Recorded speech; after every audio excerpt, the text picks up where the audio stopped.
agenda? Chairperson, it's Van Skalkwyk speaking. Good Yes, morning, Ms. Chairperson, and Good morning. everyone. I also want to apologize. I need to attend another meeting at 9:30. So my apologies for that also. Thank you. Okay, okay. That's fine. Chair, it's Honourable Hicklin. Yes, ma'am. Honourable Graham Murray will be joining late. She's attending an early morning meeting. Okay, noted.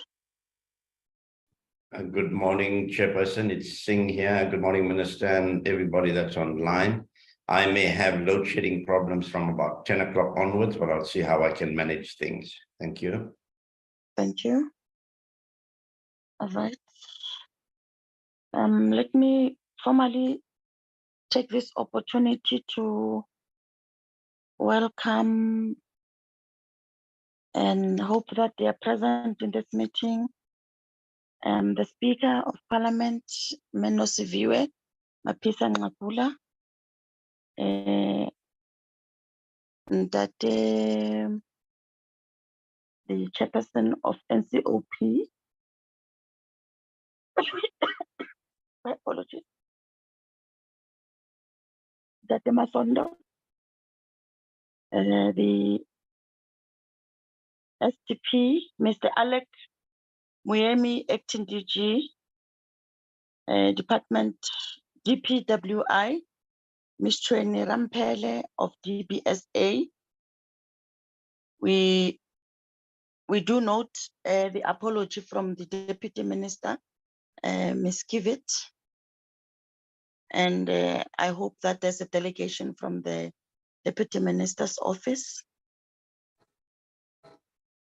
Good morning, Chairperson. Minister Delo is here. Thank you. Okay, Minister, you're welcome. You're most welcome. Thank you very much. Yes, I was still coming to the list. It does indicate that Minister Delil is in attendance. The agenda is as follows: opening remarks, apologies, adoption of the agenda. Can we go to the adoption of the agenda? The first agenda item is updates on progress made in the restoration of buildings affected by the 2nd January 2022 fire on the parliamentary precinct and related matters. The second agenda item, Parliament's performance. The third court briefing by the Secretary to Parliament. The third item. Recording in progress. Mindy, can you move the cursor up? Thank you. The document up. Thank you. Challenges in respect of the delivery of interpretation services.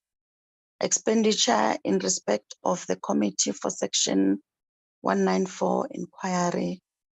The last item, with due respect, members, I'm going to request that we defer the last item to the next meeting due to reports that are not complete. It will not be fair that we subject Parliament to questions that they will not be able to give to us today. But there's a special request that we please refer this matter to the next portfolio committee that will sit in the next week. All reports and responses will definitely be ready in the next week. That's a humble plea. Can we get the mover and the seconder for the adoption of the agenda? Chairperson, I move. Singh. Sheikh Imam seconds. Thank you very much. With that, can we then go to the first agenda item?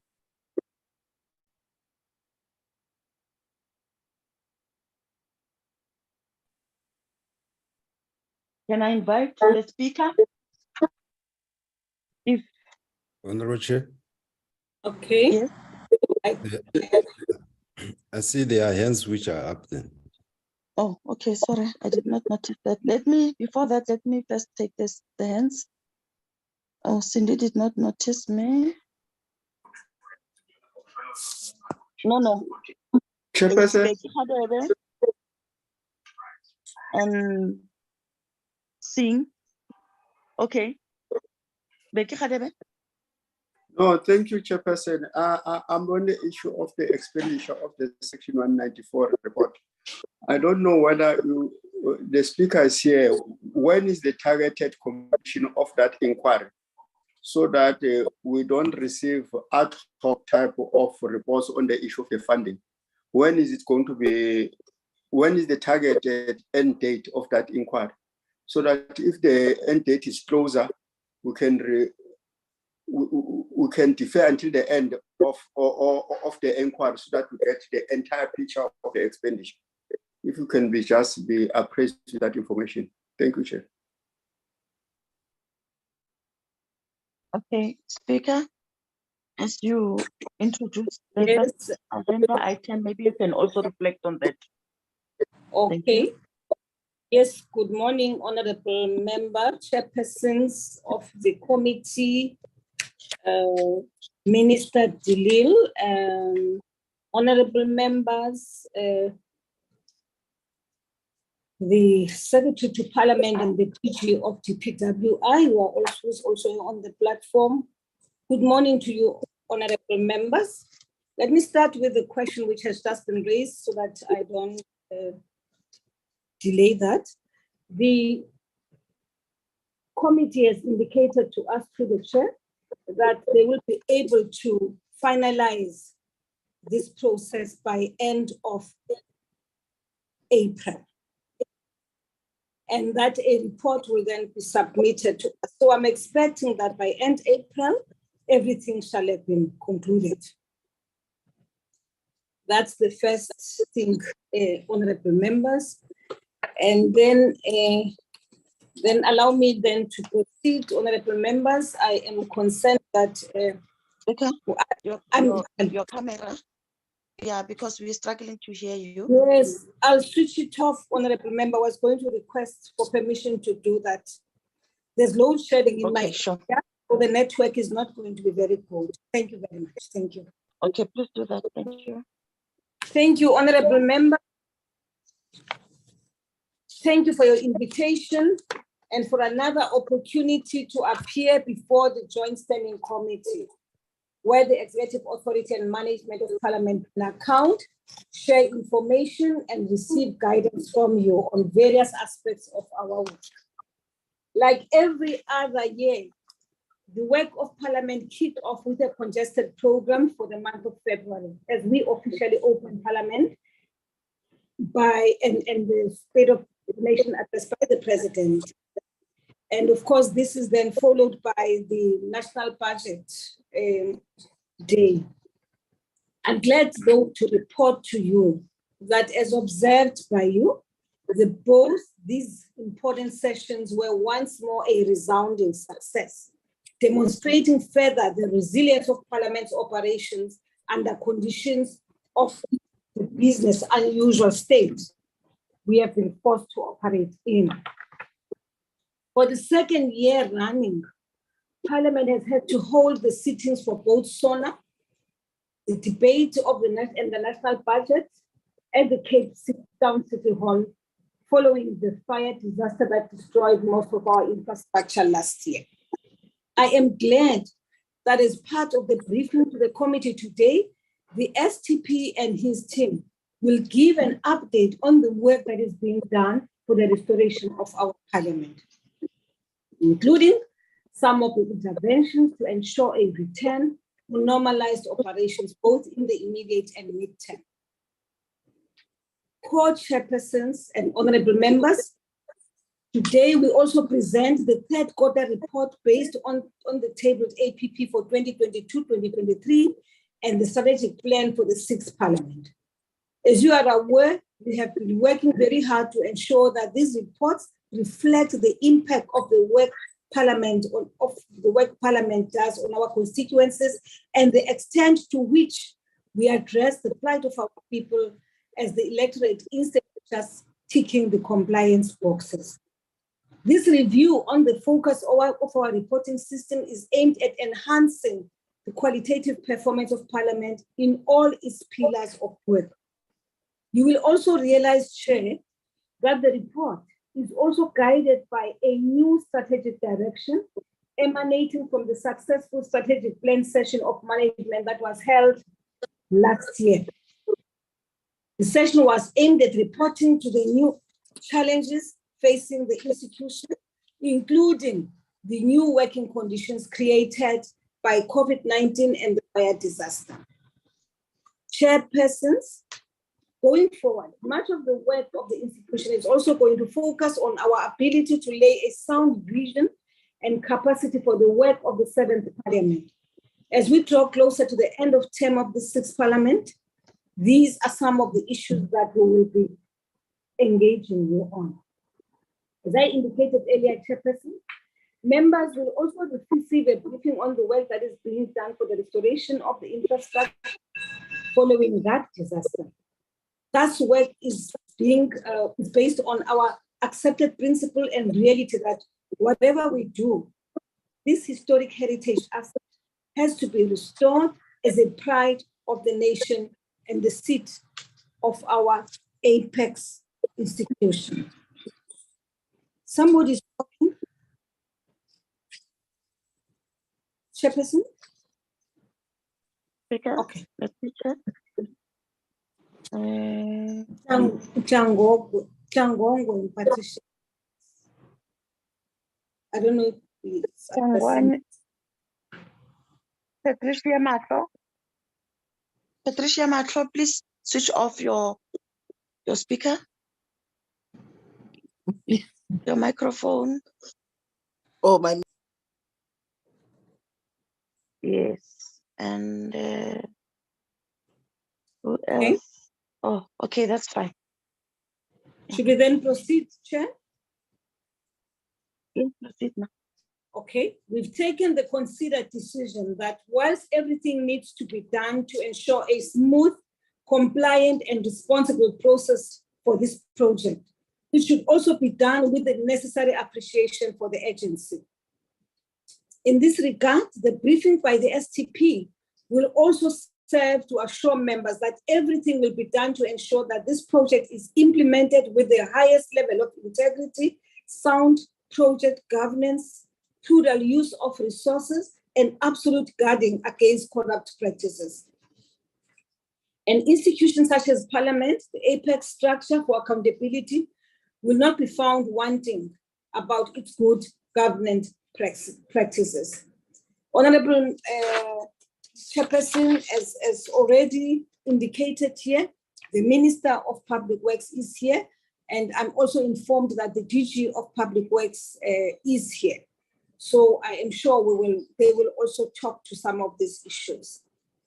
Chair, before I hand over to the STP and the team to make presentations, let me also take this opportunity to pay our respects to one of our members in the SOP, Honorable Mauricia Pilion, who unfortunately passed away 3 days ago during one of our training sessions. We extend once more our condolences to her family, her NCOP colleagues, her party, the African National Congress, the people of the Western Cape, and to all of us, honorable members. Maybe at this point, with the permission of the co-chairs, may I ask that we observe a moment of silence in her memory. I thank you, Chairperson.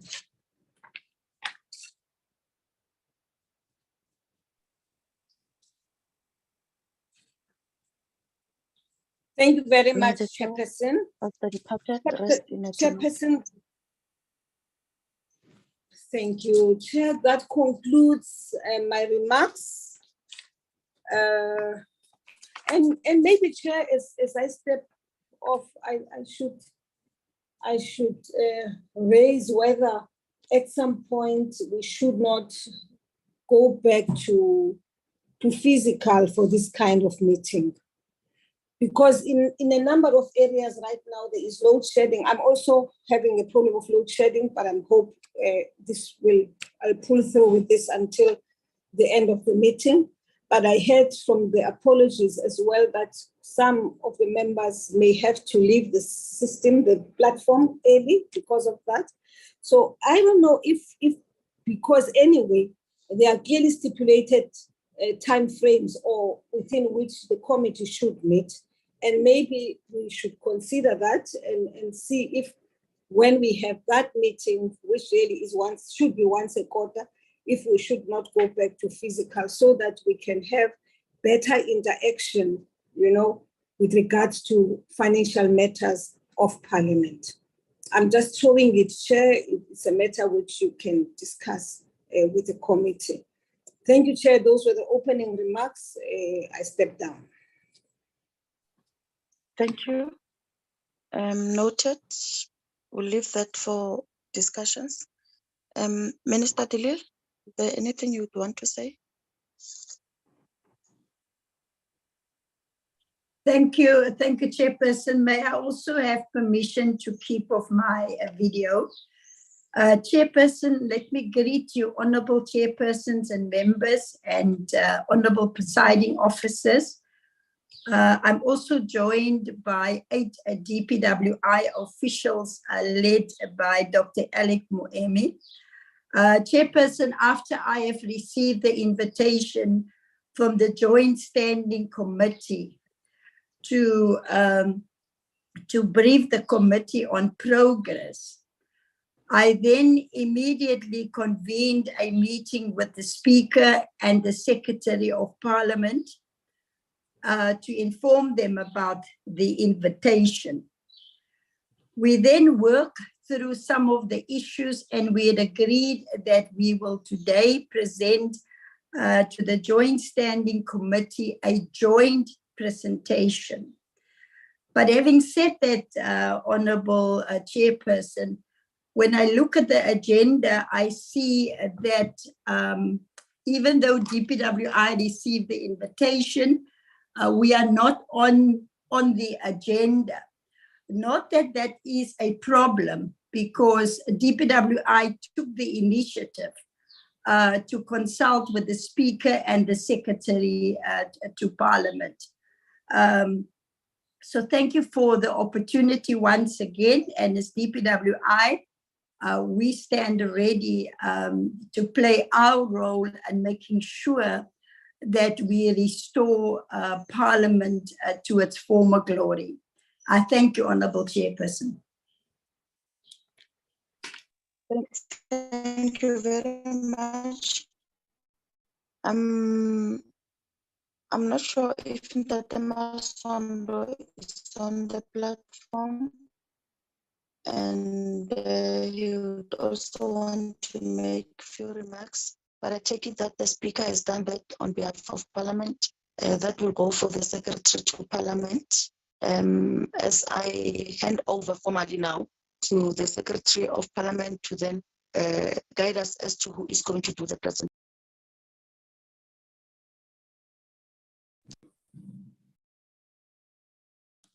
Thank you very much, Honourable Co-Chairpersons of the Joint Standing Committee, and good morning.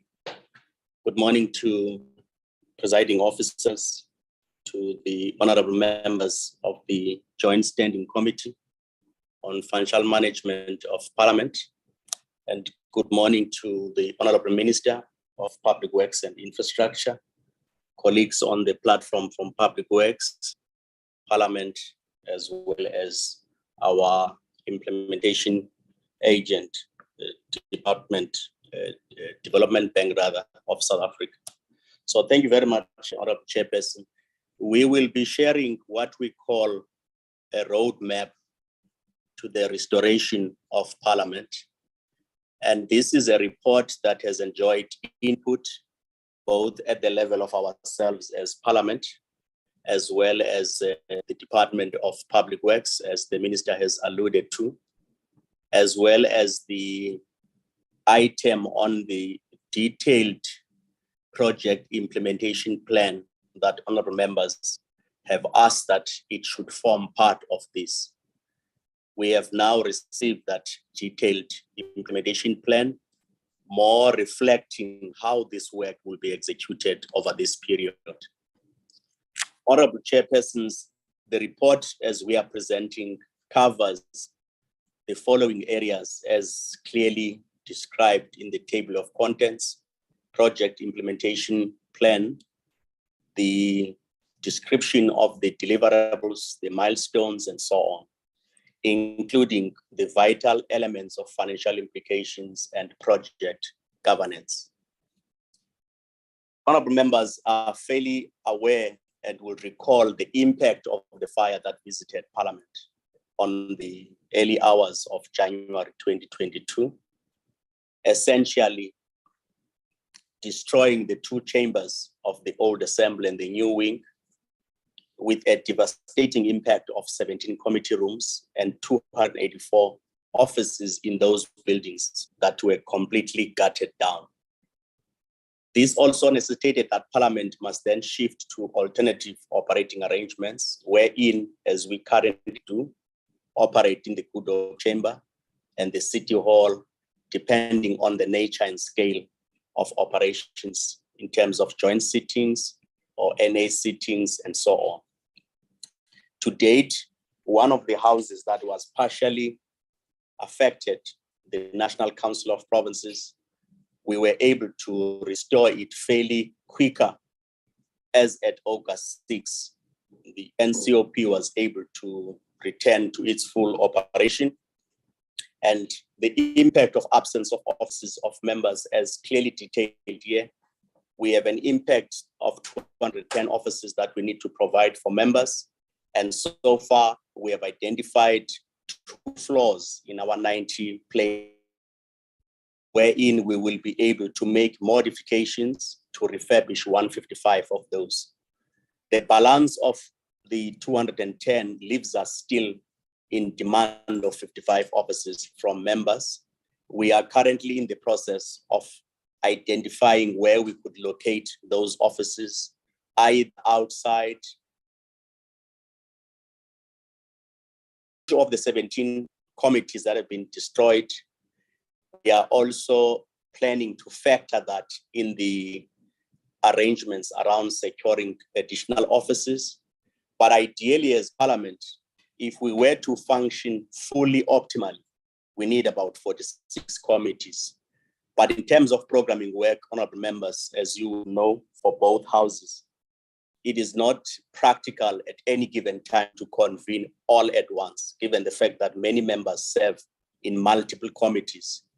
And therefore, if we were to say optimally there's a demand, ideally we need 46 committees, but we're able to operate. If we secure the 17, then members will be able to function at best in terms of how the program of the work of Parliament goes.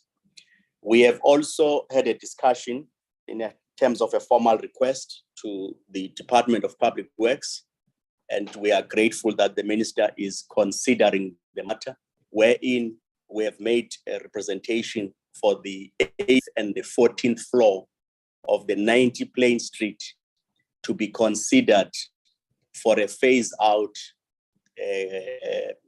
allowance of space for Parliament to utilize, and take into account any other contractual obligations of tenancies that may be there. And Public Works would be able to look at that and advise. We remain optimistic. If it were to be accommodated, it would ensure that Parliament actually operates with all the additional members, 55 offices and committee rooms within the precinct of Parliament, as opposed to looking for operations in scattered environment. So we have also, in terms of the building, also identified capabilities of ourselves as Parliament, especially on project management. And we realize that it will take some time for us to build project management capacity. And we must also explore other possibilities. And one of those was to look at the organs of state who are established as such to provide infrastructure solutions to state departments. And as members would recall, in January 2022, the Department of Public Works undertook assessment both at a preliminary level as well as detailed level on the impact of the fire on the building. And those reports were then completed around 14 April and also around 25 May. and those were then presented to Parliament around 27 May. Also, honourable members of the committee will recall that same reports on 23 September were also shared in a presentation by Public Works and also in terms of Parliament, wherein Public Works commissioned the services of Kucha Development Corporation to undertake such detailed work in terms of the impact of the work. This also reflects to the legal obligations of Public Works as a state landlord, as empowered in terms of the infrastructure management, in terms of the immovable asset management. And in examination of its own mandate, Public Works indicated to us that there are avenues within which Parliament may be empowered to be able to consider implementing this project. And Parliament has since explored one of those avenues as articulated in Section 19 of GIAMA Act in terms of approaching the minister to consider the transfer of custodial powers to Parliament to enable Parliament to ensure alignment of empowering provisions in terms of the Powers and Privilege Act that entrust the responsibility of the entire precinct of Parliament to the presiding officer. And in the absence of that custodial strength, it also renders Parliament unable to exercise and enjoy combined jurisdiction over that area. So it was in that context that as we implement the restoration, we need to consider invoking that avenue of Section 19 of GIAMA to request the minister to release those custodial powers to enable Parliament to do that with the concurrence of the Minister of Finance. So that correspondence is currently in consideration by the Ministry of Public Works. What are the elements of the project that would be undertaken by Parliament in implementing the restoration? Essentially, honourable members, it covers 4 interrelated elements. The first one will be the refurbishment of the banned buildings, meaning the old assembly, the link buildings, and the new wing. The second deliverable that we have scoped is around the remodeling of the 4th and 5th floor to create additional office of 155 members. If we are successful in being accommodated on the 8th to the 14th floor, as a recent request we have made to the minister, that would also entail dealing with that aspects of. Sorry, Chair. Sorry. Is the slide not moving? Yes, the I slide is not see moving. the slides is not moving. Right from the beginning, honourable members, or from From where the I'm beginning, currently on from the slide beginning. 6, from the beginning. Right from the beginning. My sincere apology. On my side, it's moving as I'm talking. So I was not aware on that. I would start Remember, at the beginning. we've shared the documents on our platform, on our WhatsApp group. Please, for ease of reference, we can also follow from that, unless if you are using the same gadget as the one that you have the WhatsApp group on. Okay, fine. We are okay now. May I request, Chair, with your permission, I'm currently on slide 6. Is it visible now to all members? Yes, it is. Should I proceed from here or should I go back to the beginning? No, proceed. Proceed. You.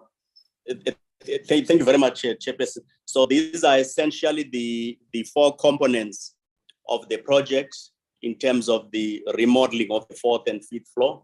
And if we are successful on the phased accommodation of the 8th to the 14th floor, which will provide total solutions to Parliament, we would also ensure that we do that work. The redesign of the parliamentary precinct, honourable members will recall that from time to time, there's been work done by Parliament in exploring the expansion scope and potential of the precinct to make sure that usability of the precinct in terms of interoperability of our systems, but also general mobility and convenience.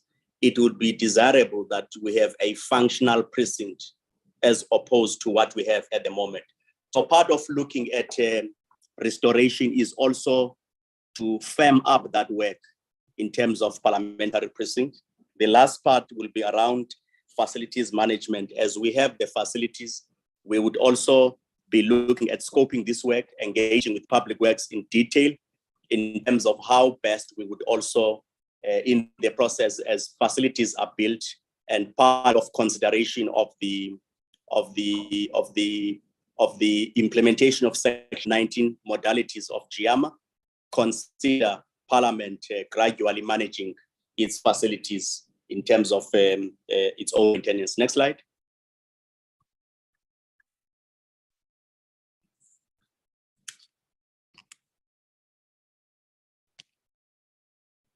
May I check? I'm on slide 7 now. Is it showing also on the side?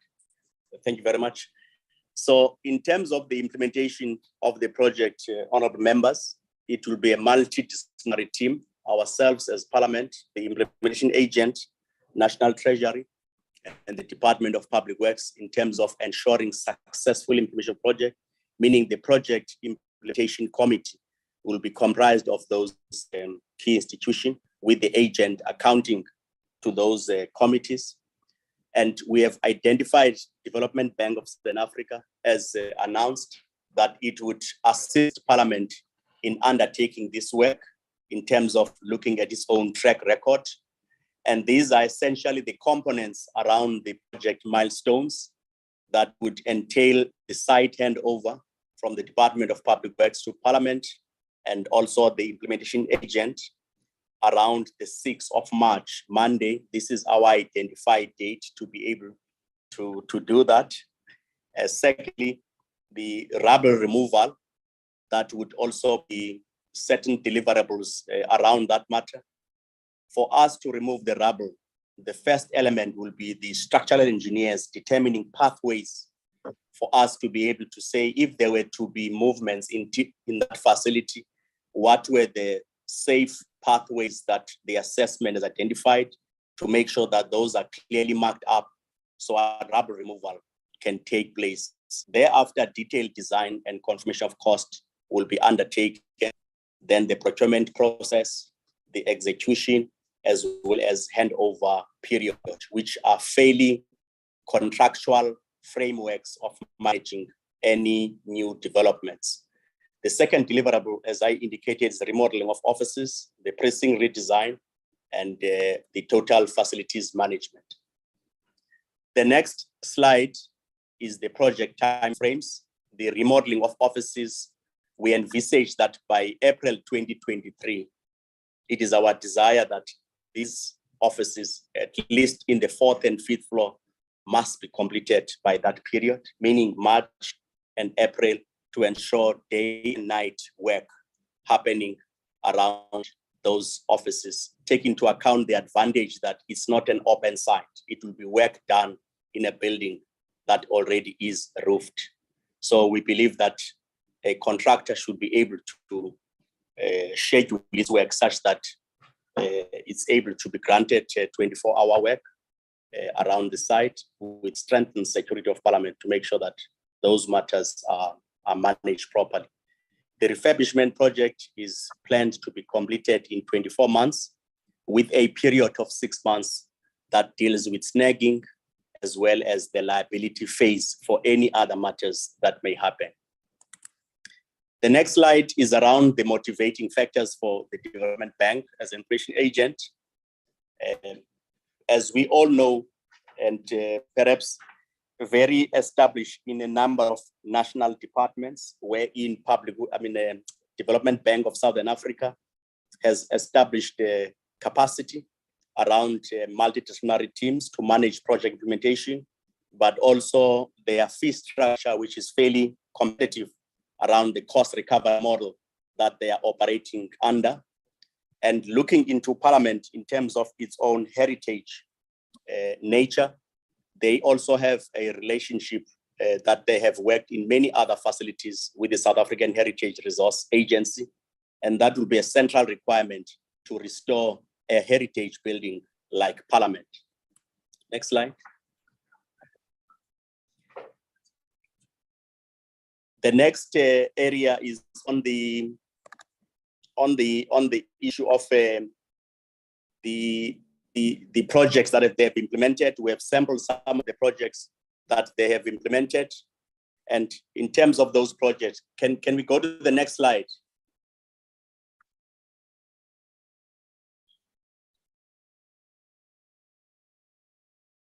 May I request Cindy to move to the next slide? Chair, Secretary, are we on this? I'm on the one with the table. The next one is the nature of the project. Yes, are you on this one with a table on top? It says track record. Is that the one? Yes, that is. I am moving as you move. Oh, thank you very much. No So problem. the honorable members, my apology on that. This is some of the project portfolio that they are implementing, which we believe that it does demonstrate a capability and scale to manage projects of this nature. Next slide. Around the legal framework of managing this project, as it requires agents on our side, we have considered the need to implement this project within the shortest possible time in order to restore services to members. We have also examined our own legal framework in terms of the financial management of parliament and provincial legislatures to ensure that our restoration project is legally protected. The need for members to return to the precinct was also one of those areas that we considered in terms of moving its feet. The next slide is on the project governance. How will we implement and monitor this project? These are some of the areas where they will be touched on. At the bottom, honorable members, will be the technical committee comprising relevant teams from Parliament, DBSA, National Treasury, and Public Works, as indicated earlier. Then we would also have a project steering committee at the highest level to consider signing off some of the work, meaning Parliament, National Treasury, and Public Works, and also at the highest level in terms of the integration agent. We were also considering the possibility of establishing and desirability rather of a multi-party steering committee for regular feedback on the progress.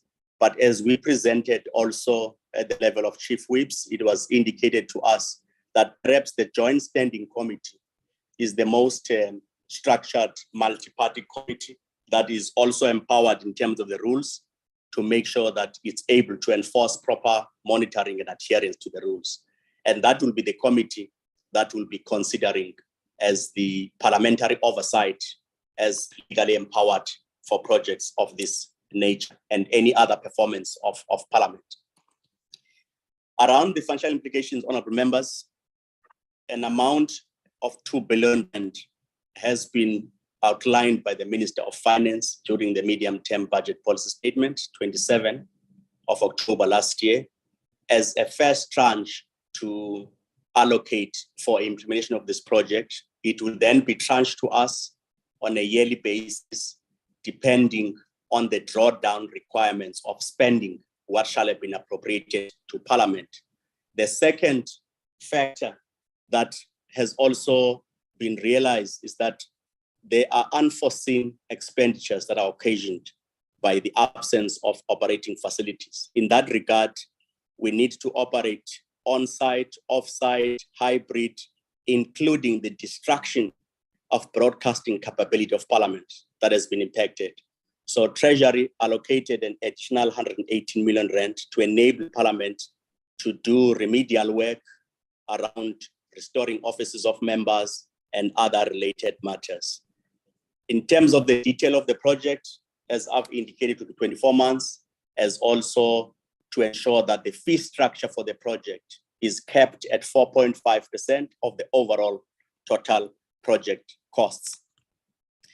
So that's basically the project around the financial implications and our project implementation for our work. A separate slide, honorable members, will be what has been requested, that we must also develop a detailed implementation framework. And that is what I would request through you, Chairperson, that we touch on that area in terms of the outline of the presentation. That speaks to the indicative schedules for the implementation of the project, and that talks the timelines that members have asked, so that there's a better monitoring of the deliverables.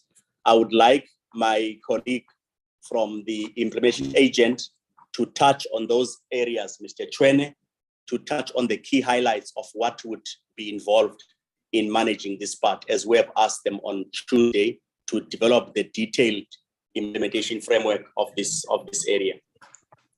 Through you, Chairperson, I would ask Mr. Chwene and Secretariat to load the project rollout plan, and I would ask them to implement, to outline those areas.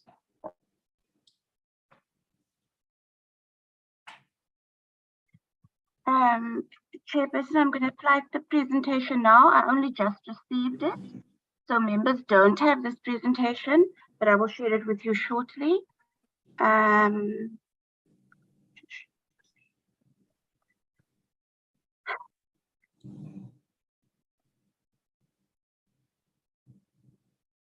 Members, is the presentation visible? Yes. Yeah. Okay, great. Over to Mr. Chwene. Thank you so much. Am I allowed to ask a question before this presentation I did? Unfortunately not. Unfortunately not. Let's give them a chance to present till the end.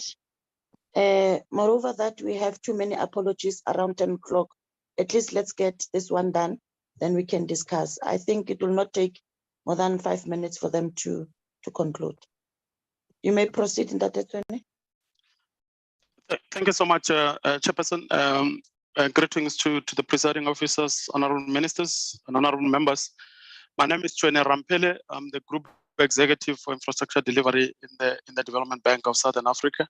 I'm with a team that is tasked to deal with this particular assignment, which is basically I've got Ms. Swazi Majav, she's on the platform, and I've got Niraj, who's a program manager, who's going to take us through the nitty-gritties and the details. And I've got Simon, who is the infrastructure procurement head from our side. So this is the delegation that we have to just come and share with you our schedule. So I must just preamble that the schedule that we've developed is particularly premised on ensuring that we have got a better planning from concept designs, detailed design, and the procurement that is particularly full of integrity and the regularity of the process itself. So in particular, without having to waste much more of the time, I'm going to, Chairperson, ask my program manager, who's Niraj Namju, to take us through the presentation, and I think he can really do it within the next 5 minutes that you are quoting us. Mr. Namju, Niraj. Thank you very much, GE, and good morning. All protocol observed. Chair or Secretariat, if you could please move on to the next slide, or maybe rather let me just talk to what the program breakdown structure is intended to achieve. We have effectively broken up the program for infrastructure works into 4 primary work packages. This being an early works component where some work is intended to take place prior to the actual restoration works. Then the restoration project itself, which is the largest component of the plan. And then a master plan for the Parliament precinct. And as mentioned by the Secretary of Parliament, a total facilities management component for the entire precinct.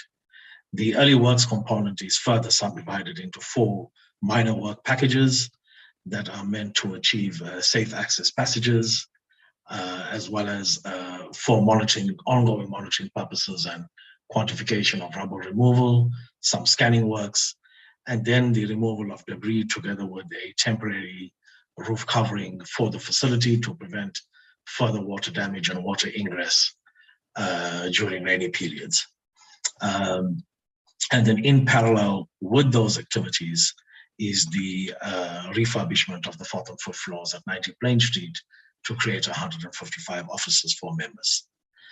If I could please have the next slide.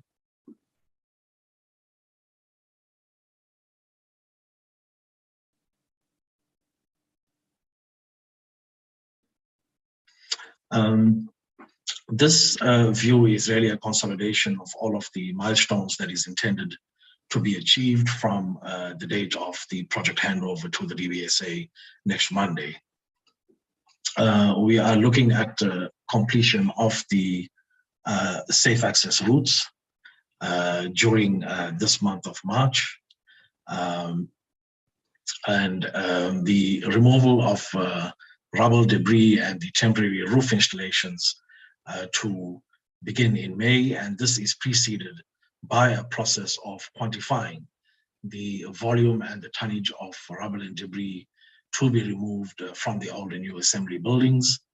We have planned a works period there of 30 days, and I do wish to state that these are currently indicative timelines.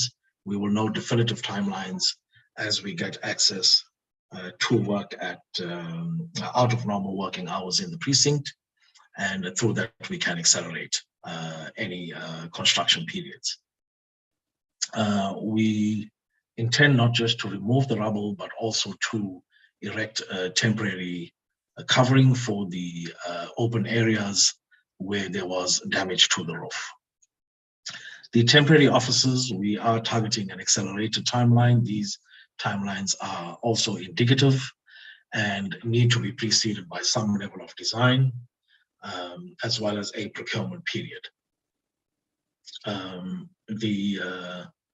As indicated by the Secretary, this facility is prone to working 2 shifts per day or more, depending on the appetite of contractors that we invite.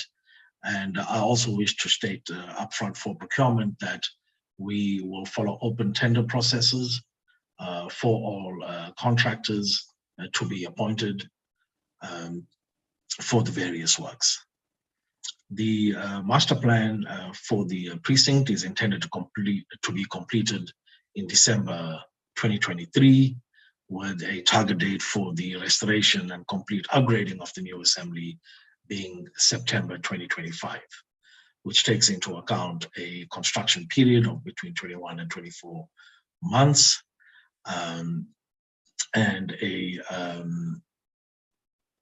handover of the facility back to Parliament around October 2025. If I could please have the next slide. The following slides actually have detailed Gantt charts or project plans for the different components, as well as the procurement strategies that the DBSA will be using. Chair, I'm not sure if I should go into the detail of each and every slide. These slides are quite voluminous in terms of content. If I could be guided on that, GE. I think just 2 seconds, everyone, just to relate it back to the initial slides, Niraj. I think it will take you 2 minutes. Okay, thank you, sir. Okay. Note. All right, thank you. This first component speaks to work packages A.1 and A.2, which is largely to do with determination of the safe access passages in the fire damaged building. The next slide talks to the detailed schedule for the removal of debris, as well as the installation of a temporary roof covering. As indicated, we intend to have this completed by the 11th of July, with de-establishment by the contractor around the 18th of July. The de-establishment period will be moving off all of the plant from site, any scaffolding and propping, etc., that may be required for installation of the temporary roof covering. The slide after this talks to work package A3, which is the offices, and the next slide, which is the larger work package, speaks to the actual restoration project. If we could please move to that slide. As indicated from a procurement strategy point of view, in this instance, both the professional team and the contractor will be appointed through an open public tender process that will be driven by the DBSA, and some of the key milestone dates are reflected below that. In terms of the construction start being December 2024, with completion being September 2025. Apologies, I think I do have a typo there. The start date for construction should have been the 4th of December 2023. Humble apologies for that. That start date is reflected on the detailed schedule on the slide. Some of the key components of this slide that we have to factor in is the construction work permit that will be applied for from the Department of Labor, as well as the heritage permit application and approval from the South African Heritage Resources Agency.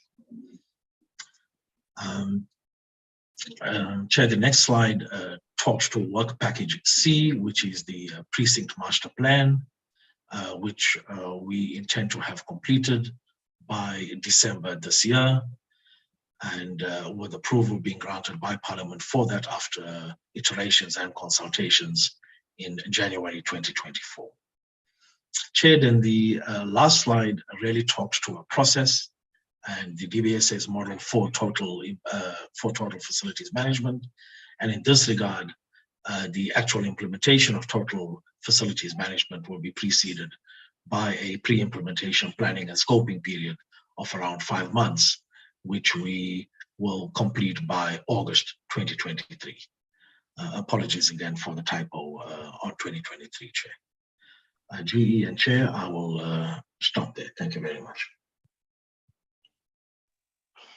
Thank you, Chair. That would be also our presentation, Chair. Thank you. Thank you very much. We welcome the report. As I invite members to then engage with the report. I see the hand of Tim. Oh, Mandelin, you're going to be the first one. Mandelin, you're going to be the first one, followed by Tim. Matapelo, Luisa, and then Winnie, Doris Chaku. In order, I don't have to call you again, please.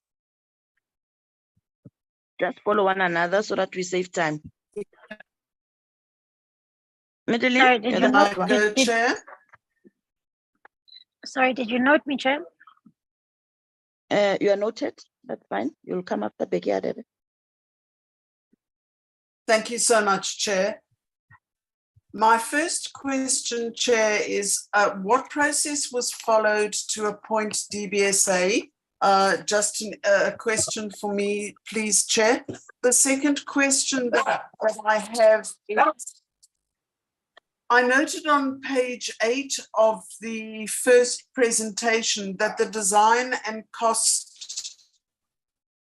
was still not done. I'm a little concerned about that, given that we have a figure of the rest to be paid on an annual basis. If I could have a little more clarity on that. I know that to an extent it could be a moving target, but with a figure of 2 billion rand, one would assume that that would be more or less a set in stone price. So if there is going to be more than 2 billion rand, it is a concern for me. I am just more concerned on the establishment of how DBSA was decided on as the total facilities management partner for this contract. I'm not unhappy about it. I just want to know the process by which the Parliament settled on DBSA. I'll leave it there. Thank you so much, Chair. Thank you, Chairperson. May I go?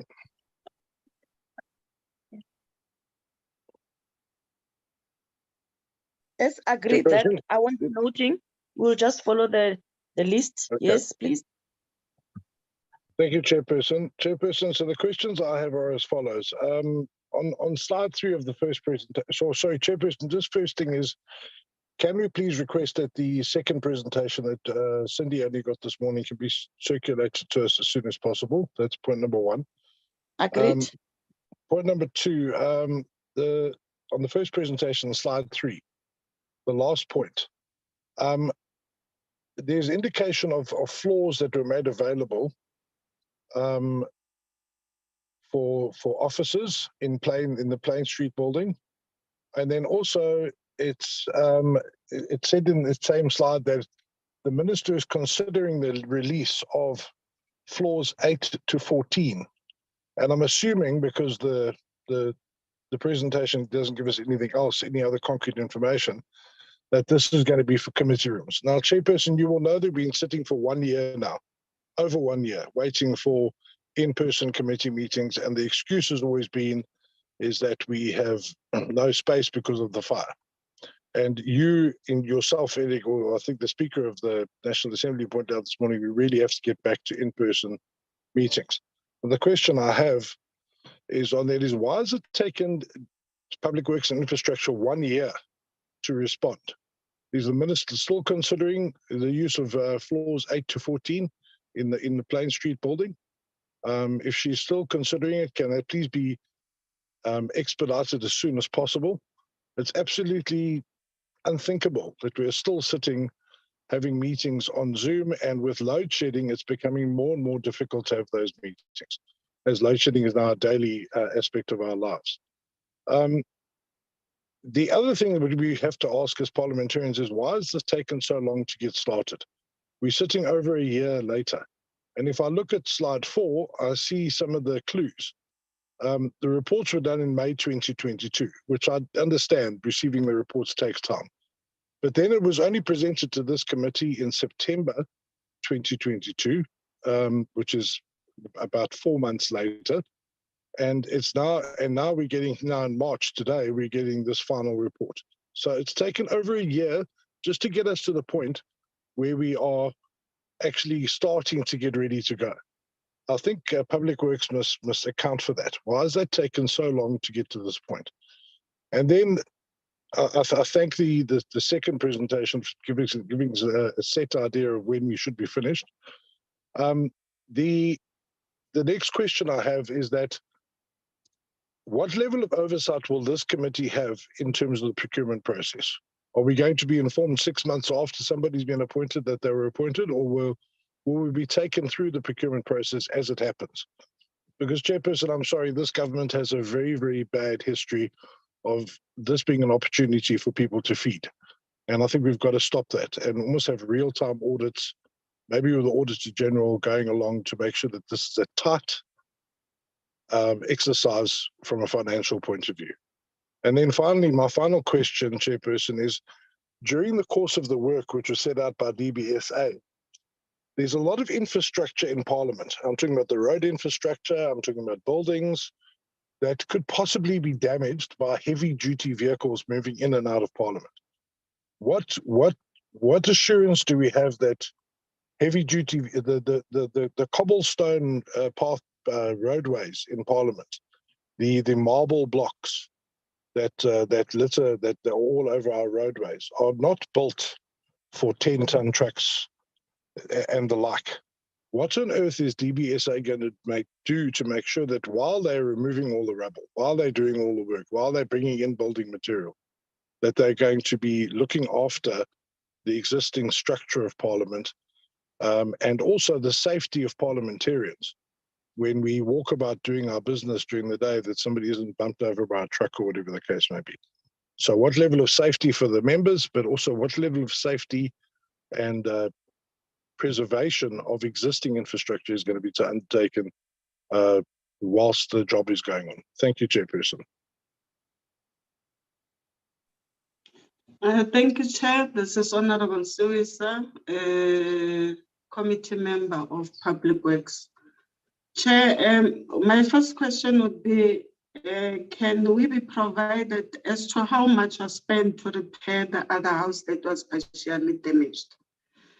And then, Chair, I have a problem that the first presenter of the first presentation spoke about they are still lacking project management, and it's going to be a problem if we are in the 6th Parliament and we are still sitting with a Department of Public Works they still have to work on project management. Then we become worried, because everything we rely on Public Works, and if they lack or they feel like they still need to work on project management, then it's worrisome to some of us.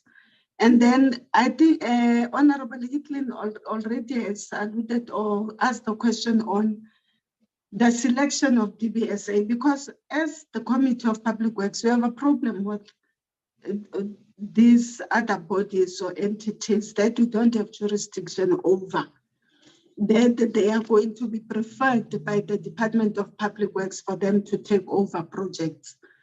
So my question would also be what criteria was used, because Public Works already has an entity, IDT, that can deal with anything that needs to be dealt with. And yet every time we are faced with the issue of IDT is going to be put aside, we always have to fight for IDT to be given the platform to do the work that they are supposed to be doing.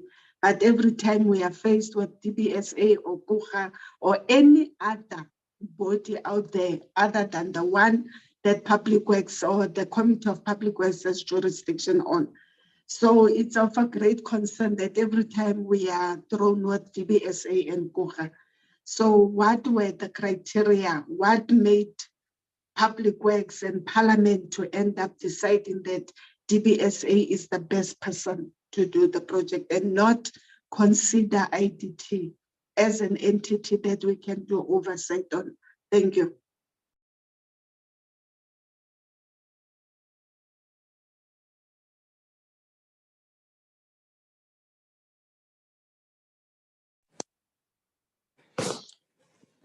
Honorable Co-Chair. Yes. Is it me who's next? Yes, Ma. I said in that order. Thank you very much. Morning to the Speaker of the National Assembly, Minister of Public Works, STP, the officials, and honorable members. Honorable Chair, let me start by welcoming the presentation made by the Secretary to Parliament and his team. We appreciate the fact that you opted for the best implementing agency in this country, DBSA, of which its track record speaks for itself. We appreciate that. And also to say that we appreciate the phasing out of the thought of getting offices in the 90 plane, opening for more offices and boardrooms, of course. I think of that. We appreciate that. Honorable Chairperson, what I want to indicate here is that the overseeing, the committee that will be doing oversight is this committee other than anything else. So there's no need, there will be no need for having another multi-party committee. We have this joint financial management committee of Parliament, which will be doing oversight over this project. We appreciate that.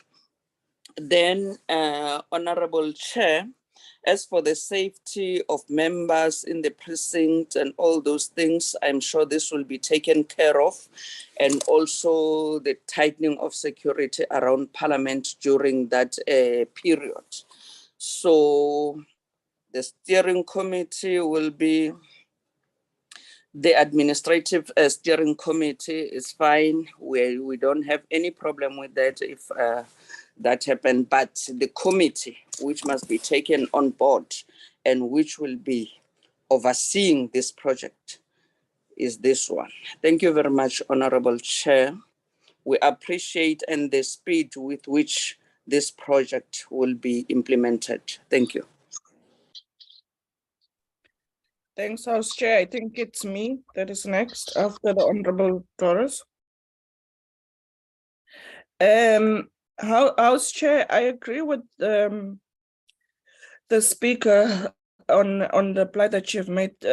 We need to move back to physical attendance of committees, and especially such important committees that are dealing with the rebuild of Parliament and the amount of money that will be spent and to perform our oversight role over the monies that will be spending in the rebuild of Parliament. What is quite concerning is really the time frame that have been taking the Department of Public Works to move with speed in ensuring that Parliament it's rebuilt, and within a set space of time is now 2 years. And according to the presentation of DBSA, we're going to wait another 3 years to get Parliament fully fleshed in Operation Glory again. So I really hope that, Chair, that we won't be delayed by Public Works, because I always make an example as to, you can just look where you stay as members of Parliament, and you use that as an example that, wow, is the services of Public Works. And then you apply it to Parliament. So I really hope that they will really be faster in the work that they will be doing within Parliament, because it's really not okay that 2 years after the fire, we are talking today in a committee on the removal of the rubble. 2 years after the fire. It's only today that we are talking about the removal of the rubble, and when is that gonna happen? So it is quite concerning in that regard, and I'm standing with the members that spoke to, we need to find out what was the requirements in appointing a DPSA into the implementing agent of this project. Because as I can see on the first presentation that the Secretary to Parliament have given to us, I would really like to find out in terms of the list of projects that you have listed there and the combined project budget, did DBSA perhaps went over budget, or have they completed the projects within the stipulated budgets? Because that is also very important, that we need to check that we don't have a situation that tomorrow people are going to tell us that we need more money and we need to have a special appropriations a bill for Parliament to get more money in the rebuild of Parliament. So we need to also establish that in all of these projects that was listed, did they perhaps went over the prescribed budget? And I think it's also important on the presentations that they do fix the completion dates, because it there was one of the presentations that I unfortunately couldn't get, that the gentleman spoke that he have made a mistake on the date, so on the start date. So I just want to find out, is the completion date still the same? Are we getting Parliament back in 2025? So it looks like after the 2024 elections, members will be sworn in the City Hall again. So we need to move away from this thing of City Hall. It looks like we have some alliance with the City Hall, and Parliament can't function any other place. Thank you very much, Chair. Thanks, Chair. Just a couple of questions on my side. I think, Chair, we can all agree this has been a frustratingly long process. As the previous speaker said, the fact that we are only receiving the reports that were presented this year and removing, primary functions such as removing rubble this year is something that, I don't think that it is necessarily the beacon of excellence. But nonetheless, we are here now.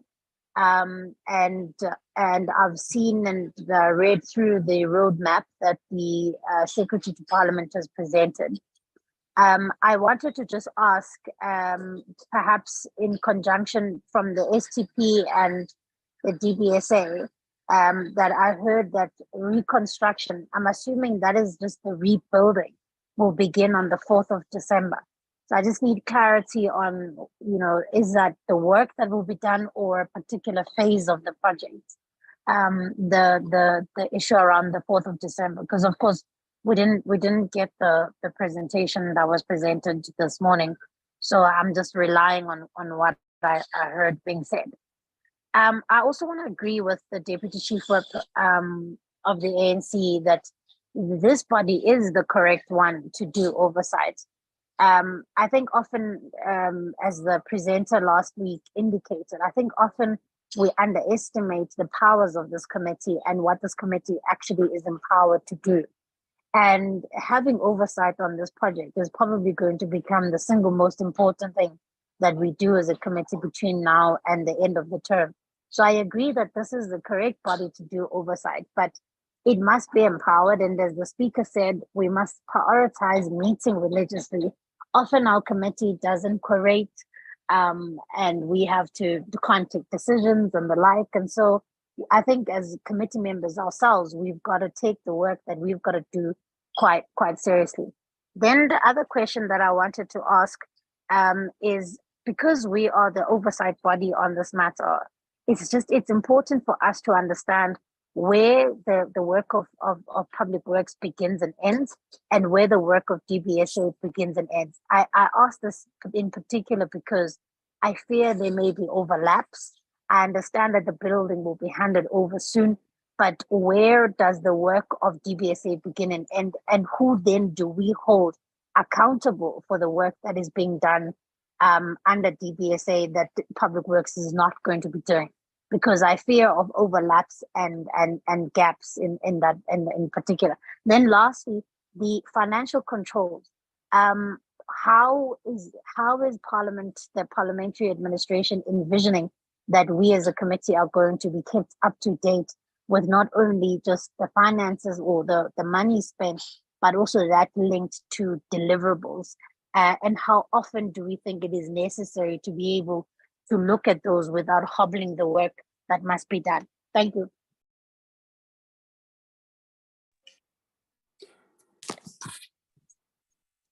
Thank you very much. Thank you, Co-Chairperson. Thank you, Co-Chairperson. I want you to be the last one. Can we allow Kaiser to come in? All right, sure. Chair, I had my hand up for quite some time, but I didn't want to disturb. Thank you. Yes, Chairperson, I've also got my hand up raised. Thank you, Sheikh Imam. It's fine. It's going to be Kaiser, Singh, Imam. Thank you very much, Honorable Co-Chairperson. And thank for the presentation made by the team of the Speaker. And firstly, Chair, I also want to express our deepest condolences to the family of Honorable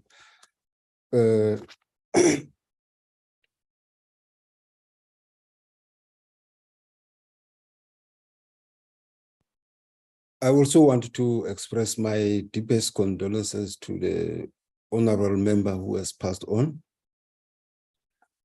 and to her colleagues and the family. So my quick question or response first is to accept the fact that there is a progress indeed in as far as refurbishment of Parliament is concerned, given the report that we have received from the Secretary of the Parliament. And I also want to emphasize what my colleagues have said. This committee plays a very an important role as an oversight structure. So it would not make any sense that we have been established as a portfolio committee. At the same time, we want to outsource our responsibility. So I want to agree firmly with the assertion that this committee should be the one. We should not establish another parallel committee.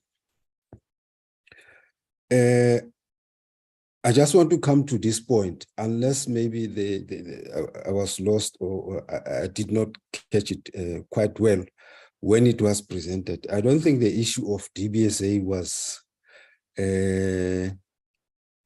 said for the first time in this meeting. Perhaps the secretary would remind. It's not for the first time that this point about the DBSA came to our attention in this meeting. I remember the secretary was explaining something why the DBSA had to be looked at as an alternative agent which can assist in as far as project management, especially with regard to heritage matters. So it was preferred because of its track record in as far as executing massive project successfully. I just recalled the explanation during that period when the DBSA matter was raised in this meeting. So I'm not sure why it is now causing a knee jerk at this level. But however, I think it will be upon our own responsibility not to undermine ourselves, to to give ourselves enough space by ensuring that we definitely rather come up with a mechanism that will ensure that we meet as and when it is necessary when it comes to issues of oversight. If we do have a sense that we definitely have to realign our operation as a committee in terms of time and time management with our meeting and program, let it be so that we give it enough attention such that these loopholes or whatever that may be a leakage, we are able to identify at an advanced stage. Because dealing with such a very massive project, it needs a lot of insight and a lot of look into. So I would propose that we definitely have to realign where it's necessary our respective individual tasks, such that this one we give it attention as well, like any other critical matter that it has, because I mean, it is upon ourselves that this parliament should find itself, fully functional in terms of its structure. So no any other committee then will come and assist us. So we definitely have to pay attention to that. And yes, so that would be my input around it. Otherwise, I find the progress being, acceptable. Thank you, Honorable Co-Chair. Thank you very much, Chairperson. It's Singh here. Just to say that in another forum, I did see this presentation and ask questions, but for the record for this meeting, I will ask the questions again, although the Secretary, I think, is aware of some of them. The first general comment is that I believe officers for members should not be a priority, as is getting all of us in Parliament to operate physically. And to that extent, I asked, and I want to ask again, about phasing in the work that's scheduled and partial handover. Now, what I mean by partial handover, the NCOP, I would imagine, has been handed over. We've heard that it's fully functional. When can the old assembly be handed over with all that we require? Because I believe, but that's subject to anybody else saying anything else, that we could accommodate the majority, if not all 400 of us from the National Assembly in the old assembly to continue with the work of Parliament. So I want to know about partial handover and phases.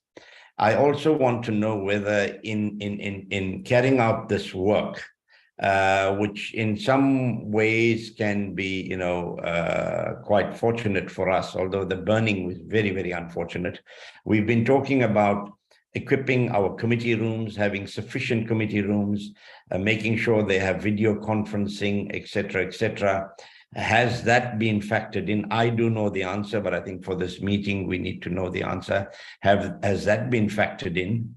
The other issue is the full assessment. What we were told before is there hasn't been a complete inspection of the entire damage because rubble will still have to be removed. So what we are seeing now are probably based on what we expect to have been damaged. But when will that full assessment be done so that we can get more complete answers on the handover? And I just want to emphasize, we must as quickly as possible, even before the end of 2024, be able to function as a parliament in the old assembly, because I think that can take all of us. Thank you very much. Thank you very much, chairpersons. And thank you for giving me the opportunity. I think load shedding starts in 2 minutes or 3 minutes. But first of all, I think what we cannot dispute is the urgency in which we need to move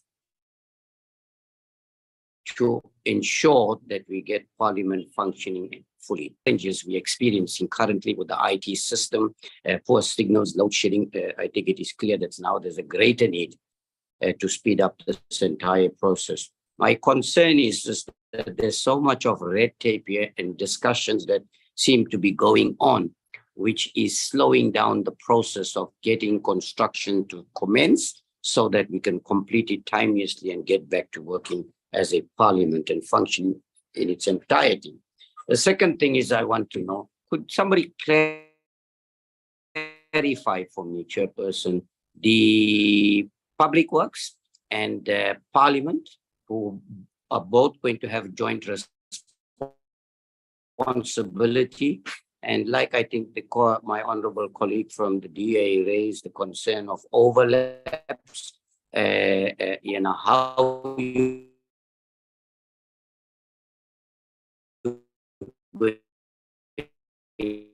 to actually deal with this particular problem. So there's no disagreements that won't have an impact. The committee, I'm told, will be the one responsible. We have the next necessary skills and expertise on this particular committee, which deals with finances and other issues. Will we consider at some stage engaging with expertise to come in and guide us and advise us so that we are in touch with making sure that the project is running in a satisfactory manner and will meet the necessary deadlines and, of course, financial obligations in terms of the estimated budget.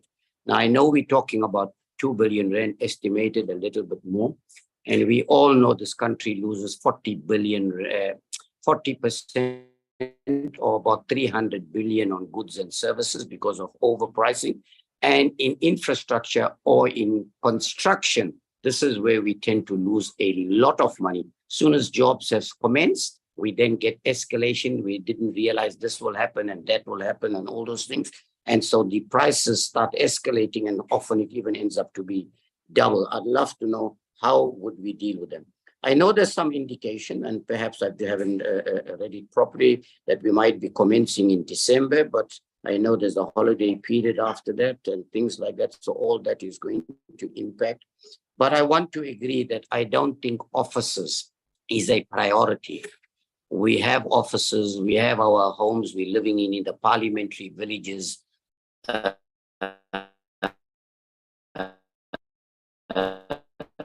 And we must be honest that we're sitting with an abnormal and priority should be getting Parliament working. Thank you very much.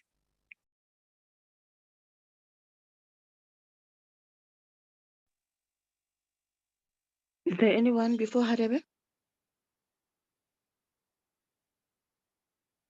Member Hadebe come in? No, thank you, Chairperson. Thank you, Chairperson. First of all, a person would like to appreciate the reports which were presented today. namely by the Secretary to Parliament and the TPSA, and the opening remarks of the Speaker and the Minister. They are highly appreciated. But before I can even get anywhere on this issue, Honorable Chairperson, the Joint Standing Committee is an extension of the House, that's the extension of Parliament. So it means that we cannot have party political regalia in this meeting. I think that if someone is wearing a party political regalia, that person must not show the screen up there. Now, I think that that one must be the protocol which must be observed true and true, because there can be chaos if everyone can come with a party political regalia in the meetings. Chairperson, as I said, that I really appreciate the work done up to now. I think that if you can go a little bit backwards, remember that the first tranche which was paid to Parliament of that one of 118 million rands came after the adjustment budget. So there was no way in which the Parliament of the Department of Public Works could have expedited the restoration of Parliament. I think that the issue when the minister presented to us, the finance minister presented to us last year, I think he indicated that what we must actually really appreciate is that even in the current budget, the budget which was presented now, the 2 billion rand has been committed. That's why we raised it last year when the Parliament wanted to take the project to be an implementing agent, to take the project on its own. We were worried that Parliament has never implemented such a big project of infrastructure nature. So that they have agreed with the Department of Public Works, and then that the Parliament will implement and the money will be direct, go straight to Parliament. That one must be appreciated. But the appointment of the DPSA, the DPSA is a public entity. That's why we're already benefiting from that. But the fact that it is a public entity, the management fees are already at 4.5% of the project, which is far lower than the industry standard. So that's why that credit must be given to Parliament and Department of Public Works to have done that, identified and agreed on the DPSA, because already the benefits are being seen now. Number two, Chair, I think that when coming to the issue of the track record of the DPSA, it's very clear. It's very clear. On a point of order, House Chair. On a point of order, House Chair. We are really now being abused. On a point of order. Let's allow the member to. But I'm raising a point of order on him, Chair. How can he continue raising a point of order? Kanti, where are we? I mean, we have invited entities here. We have invited the minister. How come we have now Honorable Khadebe responding on behalf of them? The next time they must not come to the committee. Then he can just respond on all of our questions. That is abuse. No. All right, Chairperson, can I come in? That's all, member. Let's give each and every one of us a chance to participate. Honorable Chairperson, there is no one who will tell me how I must express myself here. As I didn't interfere with anyone when they were saying that this government is basically useless, is on the trough. I didn't interfere with that because they got a right to that opinion. So there's no one who can tell me what I must say, because I'm a member of Parliament in my own right here. So that's why I'm saying that the Minister of Finance was here, and then in the budget debate, the 2 billion rand was provided. So the issue that the 2 billion rand was provided. As I'm the whip of the party, of the ANC, the governing party here, we are in total support that the TPSA was appointed. And then, but what we also want to emphasize is that we must get regular reports. We support that the TPSA was appointed, but what is critical here is that we are going to request regular reports. As the first time from the report which we are having, they say that by end of April, the offices will have been finished. So it means that by end of April, we need the first report of what has transpired with those offices. And then if someone comes that the offices are not important, the governing party has lost a lot of offices there. A lot of the members of the government don't have space to work in. So the issue of the offices are very important. So that's why that at the end of April, we are going to need that report. But what is critical here, we also support the fact that that multi-party type of monster which was being suggested, that it must monitor the project, is wrong. The statutory body, which is established by law, that it must oversee the funds of Parliament, is the Joint Standing Committee on Financial Management of Parliament. But it is going to oversight that. But this committee does not have a right to micromanage the project. So it means that we cannot expect that they tell us before time what company they are going to appoint, whatever it is. But what we need is that we must be given reports regularly. Take, for example, there's a preferential procurement policy of government. So if there are companies which are going to be appointed, we want to see that the companies which belong to the historically disadvantaged individuals are also part of this project. But we cannot, as the members of this committee, tell the implementing agent that you go and appoint company number A or company number B. But what we expect here is that we must get a regular report so that with the government policy, how they're implementing that. Take, for example, just like in the preferential procurement policy, it's very clear that the companies which belong to the disabled people, which belong to the youth and the women, they must get a chance to do that.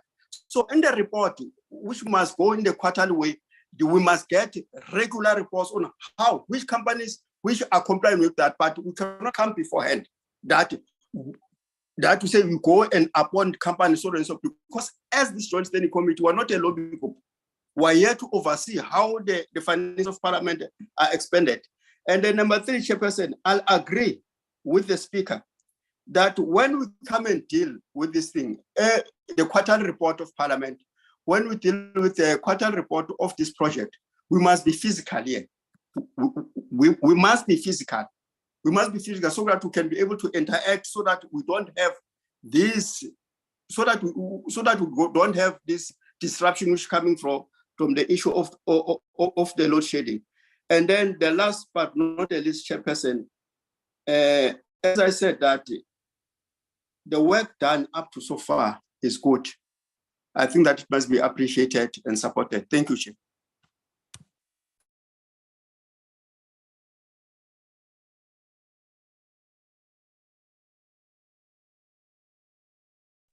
Thank you very much. I will then now hand over to the STP, then they will decide how to share responses.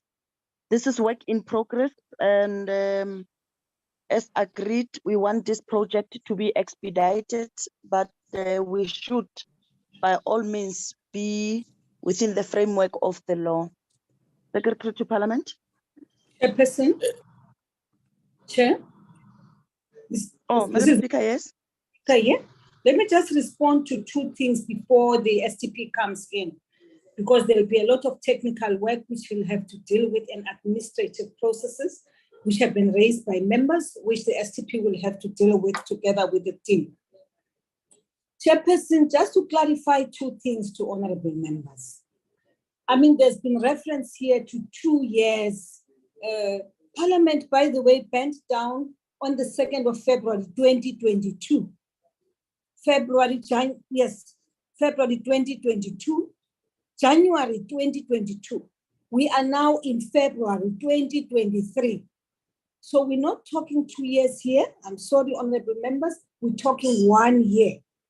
Now, firstly, Parliament, for a period of 6 months after it had been bent down, right, was declared a crime scene In other words, there was no way in which even public works could have access to the site because it had been declared a crime scene. So for 6 months, there couldn't have been work done in Parliament. So between January and June, that was a crime scene and therefore it was inaccessible. Number two, now the allocation for all this work was done through the medium MPBPS, right? That allocation was done, I think, in November. And that allocation having been done in November meant that it provides a green light for Parliament to begin talking restoration together with the DPWI. A lot of the work which was done, which was very good work, was done by Public Works through KUHA, which was responsible, chairperson, for the actual assessment of the extent of the damage which was done in Parliament. Now, the issue which has been raised here, amongst others, is you mean now only in February 2023, you're talking removal of rubble and so on. The rubble removal will obviously be part of the step which is called the phase of rebuild. We now have Parliament declared as a rebuild site.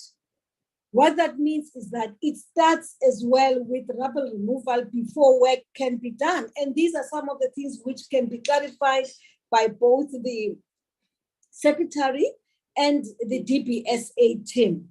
I just thought that it's important that we should keep it at the back of our minds that for a period of 6 months, this Parliament was declared a crime site and therefore you could not have accessed the place for anything. So we cannot say that Parliament was bent, we've not been having Parliament. It's true that we've not been having a site to operate from, but we have provided the little we could by using the Good Hope Center, which was a chamber, which was a decision of the committees, but also a decision of the whole of Parliament. That is where we will operate from. So though work could have begun before a budget allocation had been done, whilst negotiations were on between ourselves and National Treasury and DPWI, no work could have been done. And secondly, as I say, you couldn't have gone in there, even if you had been allocated money for as long as you had the police and other people were investigating the matter, for as long as the site had been declared a crime scene. So, and also, I think we should also keep in mind, honorable members, as raised by Honorable Khatebe, that DPSA is a public entity. It is a public entity, and therefore, some of the progress which we are seeing, fact that we could now already say, okay, now this is now a rebuild site starting from beginning of March. It is because of the speed with which things have been done between ourselves and National Treasury. So there is, I believe, nothing will happen which is underground here in the context of DBSA, but of course, as we said, and I think all of us have alluded to the fact that this Joint Standing Committee on Financial Management of Parliament has an oversight responsibility. But of course, having oversight responsibility does not mean it's not equal to micromanagement, as stated by Honorable Khatebe. The Joint Standing Committee on Financial Management of Parliament will receive regular reports from Parliament on progress made. And of course, as I said earlier on, it will not be we will not have to wait for a month and so on. Sometimes we may have to come to you to just touch base on certain issues, or if you need more information from us about progress which is being made, you are free as the committee to call us in. But as I said, sometimes we may have to actually meet physically, because this is just a committee of parliament like other committees which are meeting, and sometimes we may have to meet physically. We don't have to wait for parliament to be fully restored to do that. In order to conduct effective oversight, honorable members, you may actually have to come to parliament and see for yourselves and receive reports on work progress which is being made. Lastly, honorable members, there is an issue here which has arisen of whether, the issue of the old assembly. Honorable members, if I may remind all of us, there was a time when we were talking possibilities of of building a modular structure on the site of parliament so that parliament could proceed with its work. Later on, we said no, in view of the amounts, the estimated amounts given to us through the process here, what we are likely to spend on even rebuilding the old assembly chamber. We then decided that let's not go ahead with the modular structure, because we found that the money which would have been used for the modular structure is more or less the same money which we could use, will be used for restoration purposes of the old assembly. So we decided let's go the route of rebuilding our old assembly building, so that chamber, so that then at least in the phased-in approach, there will be space created for sittings. Now, of course, then the STP and the DBSA will talk to the issue of the different phases, and how, in fact, the actual restoration of our National Assembly itself, which requires some form of expansion as well, how it is likely to impact on the old assembly chamber, which we want to prioritize in our real building process. So, Chairperson, I hand over to the STP, and the STP will respond to issues which have been raised related to the actual work, and will also bring in the team that is accompanying him to assist in responding to issues raised by members. Thank you, Honorable Member. So I just want my Honorable Member, at the risk of overemphasis, was just to say Honorable Members should not lose sight of the fact that this site was only handed back to those who were dealing with it in June. For 6 months, no one could even go near the doors of Parliament. Thank you very much.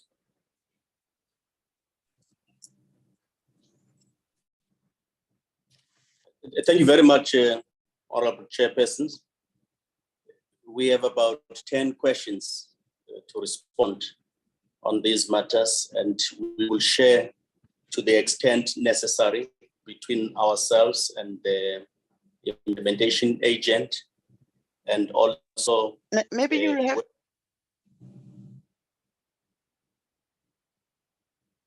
Chairperson to switch off video. Should I switch off the video? Should I switch off the video, Chairperson?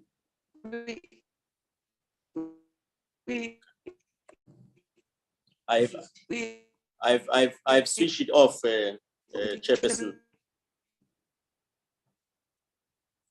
Can I then proceed, Chairperson?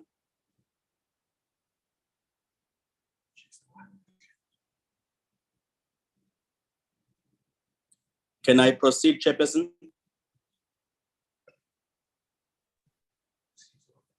Secretary, I think Ms. Mabe is experiencing difficulties.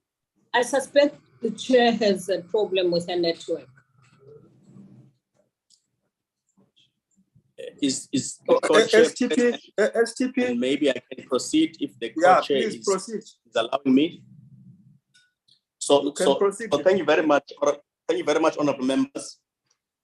Honorable Hicklin, the process that was followed in the appointment of DBSA, the second question, the cost and the design, not yet done, yet we have 2 billion rand. The third question, how did we consider the issue of facilities management? Those are the three main issues raised. I think, honorable members, as you would recall, this is the most unprecedented occurrence that is facing Parliament post-1994 in terms of being visited by this scale of fire and the devastating impact that it actually rendered the entire institution unusable in terms of the chambers. So it's one of the most set of extraordinary circumstances that has faced the institution. And therefore, when you look at the capacity of the institution for 29 years, it hasn't had the responsibility to develop what you would ordinarily call project management capacity of a construction or infrastructure related manner. For good reason, because all the work that we do, given the role of the state landlord, public works and infrastructure, the custodial responsibilities. So when you look at Parliament now, it doesn't have capacity to manage projects, let alone a project of the scale and magnitude. It would have meant that Parliament must start establishing its own capability. And given the extraordinary set of circumstances requiring Parliament to be returned back to full service at a faster possible pace, given its role as a premier institution in the apex of governance of our state architecture, it became extraordinary for us to also move with speed. So as soon as the reports were handed to Parliament by Public Works, both at the presentation of 20th May at the Joint Standing Committee, as well as 23 September, as Parliament, we then, based on the estimates that the thorough assessment of Public Works through KUHA presented to us, including options for rebuild, the timelines involved. I seem to recall that at some stage, the estimates were somewhere around 42 to 48 months in terms of doing this work, and the time factors involved, and the reality that it will be practically impossible to return that heritage building gutted down in terms of what is called like for like rebuilding. Because even before the fire, honorable members will recall that the National Assembly, whenever there's joint sitting, there has to be chairs brought from NCOP to be brought there to make sure that the capacity that was limited is also done. The safety requirements that were also not met pre-fire had to be taken into account, and those factors are detailed in the assessment reports that have been done. So in terms of our own capacity, we had to look at measures that will enable us to move in speed. In my presentation, honorable members, you'll recall that I cited, I think in slide 4, on the legal implications, what approach have we followed around this matter? And we have looked at our own legislation, the Financial Management of Parliament and the Provincial Legislatures Act, in particular, the enabling provision in terms of Section 6 around looking at emergency and look at the factors that would inform the degree to which we can move in speed around this matter. The second factor is to look within state capability. Are there institutions within the state that demonstrate necessary capability and strength to be able to do this matter? Institutions that would have streamlined processes, that would have the requisite scale for infrastructure project, as well as project management capabilities. And we have looked at Development Bank of Southern Africa, rather, taking into account, requesting them, show us your project capability statement. And they've given us the portfolio that we have shared with the members. Some of the work that they are doing around streamlining project management capacity, that also gave us assurance. Honorable members may recall that Sanral, as the most recent state-owned enterprise, also requested DBSA when it faced difficulties around its 24 billion rand project to move in speed. And in their presentation, DBSA indicated to us, it took them 60 months to circle around streamlining procurement and completing that work, as well as a number of projects that they are implementing on new build for hospital, prisons, schools, and so on. And also around facilities management, we are forward-looking. There is no work completed. You would see on the roadmap that is presented by DBSA, it shows that there will be feasibility assessment, scoping what needs to be done. And that can only be triggered once the request of Parliament made to Public Works in terms of Section 19 is considered. So at subsequent work of Parliament managing its facilities and also maintaining its facilities is a scaled up initiative based on the capacity that Parliament would also build. So the first 6 months will be about scoping the work, and we will work with Public Works. We would also work with DBSA to make sure that consistent and commensurate with our own capability, those matters would be agreed to in our discussion with Public Works, which to date will still require the scoping of that work. The area of the cost drivers, being a state-owned enterprise, as I've indicated, the ceiling of 4.5% that would give them cost recovery to implement that. That was also an impressive area of work for us. And the fact that they were able to say, we can deliver based on emergency 24 months, the kind of work that needs to be done. And to us, that also indicated to us that we will be able to demonstrate to Parliament that given the urgency to restore back to normality, we need to also demonstrate an organization that can do that in terms of its own accountability. Project management scope that involves a multi-encompassing partnership between Treasury, Parliament, and Public Works will be able to put to bear necessary technical monitoring of DBSA, where they will be reporting to those project management structures. And the fact that they are state-owned enterprises, they are also audited by Auditor General. They account to National Treasury, both institutions account to Parliament. So there is necessary assurances to us that it means the line of sight on the statutory mandate of Parliament would not be escaped by any measure possible, because all institutions all come back to Parliament. So in the main is the agency to which the matter has to be implemented that persuaded us, especially their own capability to move in speed. Around the issue of the roles between Public Works as well as DBSA, where will be points of intersection and so on. The site is handed over on Monday as we have planned. Ourselves as Parliament and Department of Public Works for the work that they have done, so that the structural engineer can move in place, determine pathways where there's safety zones, so that when rubble removal takes place, it is coordinated and overseen by structural engineers to ensure safety compliance measures. So in the committee that oversees, we will all be done, but it doesn't replace facilities management that is contractually the responsibility in terms of our SLA, as well as statutorily in terms of GIAMA, that Public Works manages the facilities. So we have not reached that stage in terms of that. So there will be no point of intersection at that point in terms of the FMO component of the work until it is scoped and until such time that the work has been agreed. So those three entities, Treasury, Public Works, Parliament,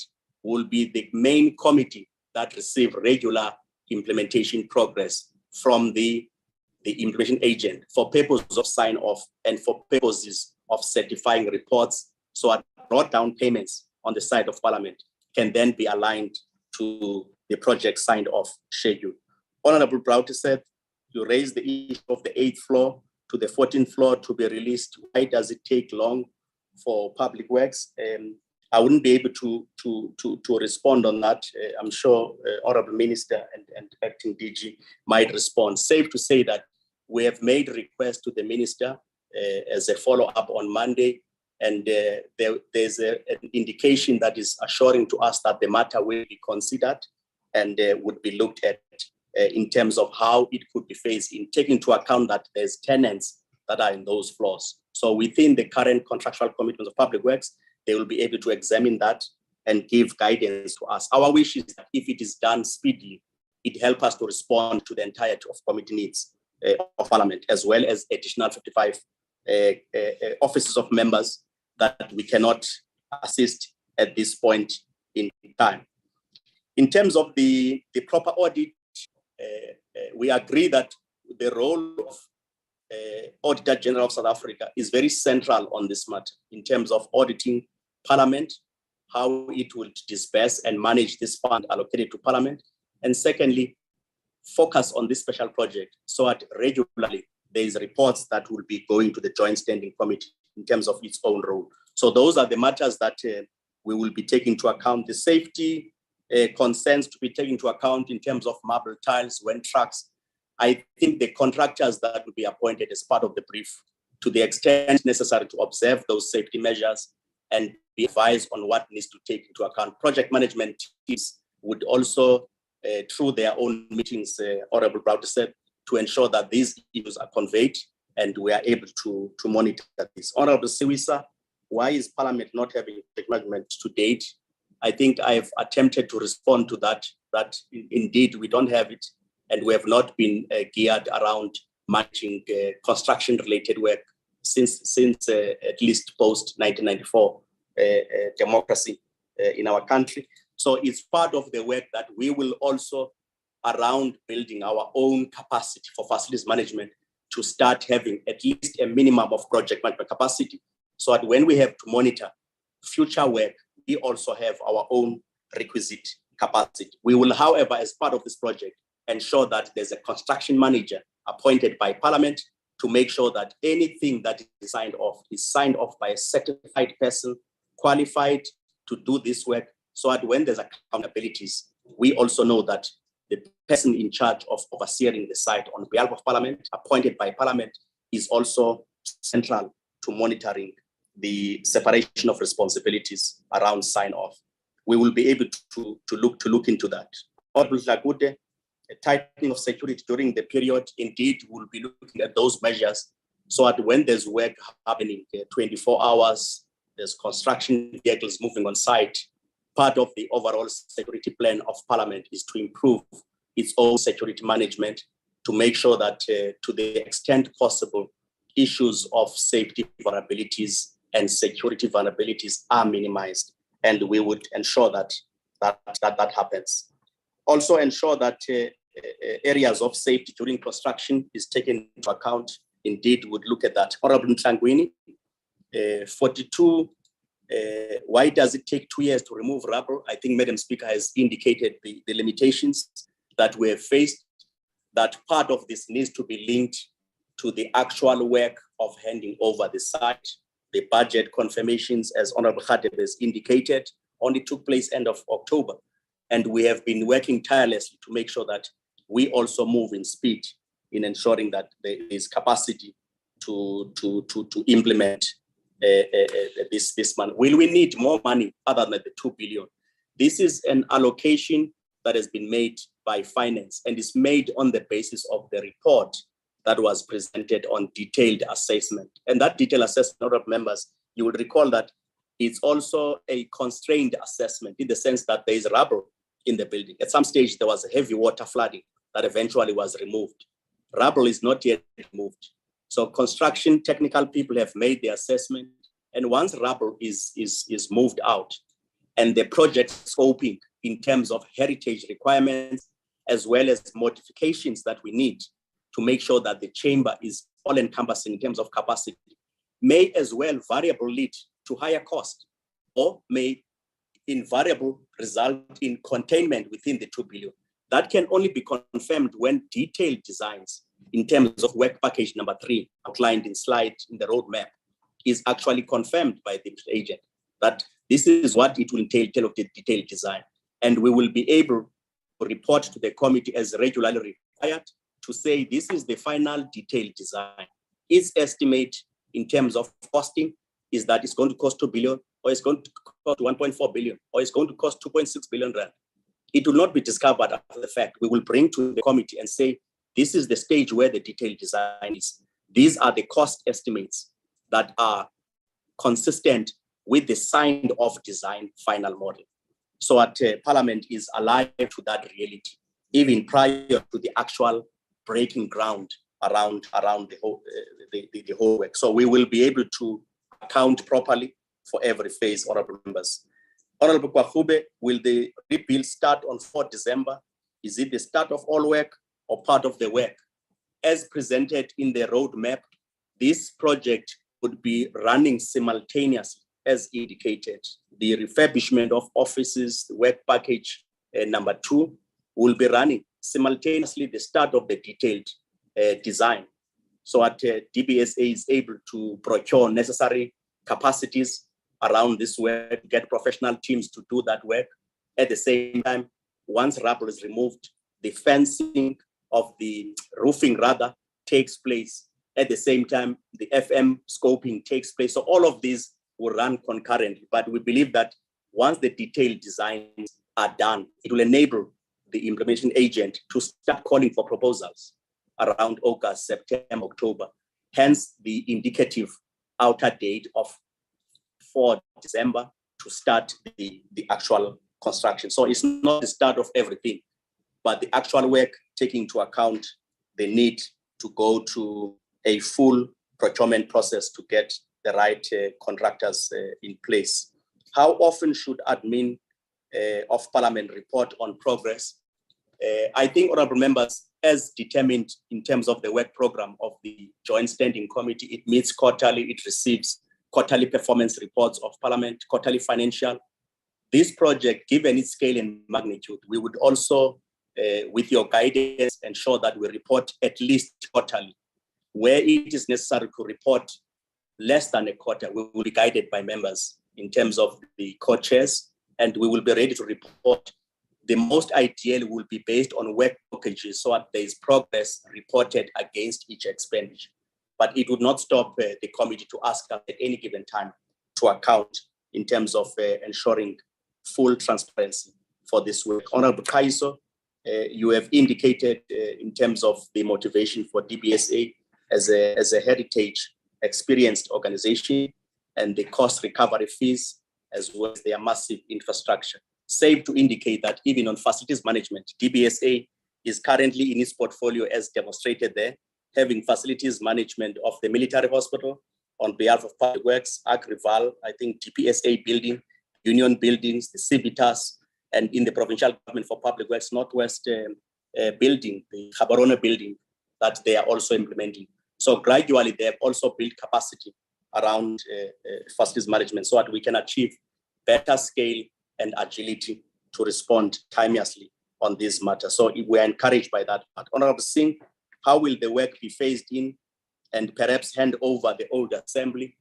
It will be part of the briefing that we will give to the agent, but it will also depend on the detailed design, because that will confirm whether it is likely for what percentage of the destroyed buildings are we likely to retain, what percentage of the rebuilt new assembly, if it expands infrastructurally outside the current structural scope of what we have, it may also make it easier to achieve one arm of the house to be completed in terms of the old wing, or it may also present a reality that it is not feasible to finish one.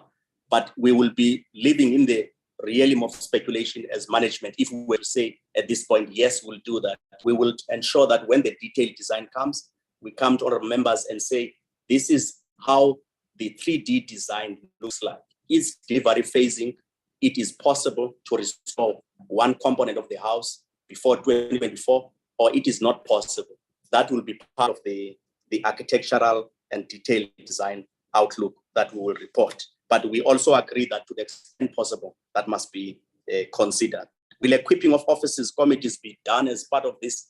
Honorable Singh, yes, those offices that we have, as well as the ones that we'll be doing on the 4th and 5th floor, they will be part of us ensuring that they are properly equipped to enable functionality to the best possible work that we need. It will be even more better for us if the 8th to the 14th floor were also to be made available, so that we're able to synchronize the release of offices of members in a manner that phases in to restore full committee functionality of the institution. That will be part of the scoping that will be done, and also to be guided by Public Works in terms of our formal request for the 8th and the 14th floor. Honorable Sheikh Imam, we can't dispute the urgency of the matter. We need to remove all red tape. We agree, Honorable Member, those will be areas that have also motivated us that this is extraordinary circumstances. It is quite urgent for us to move in this direction. We must also ensure that there is no overlap in managing this, and also ensure that no cost escalation to prevent over the budget.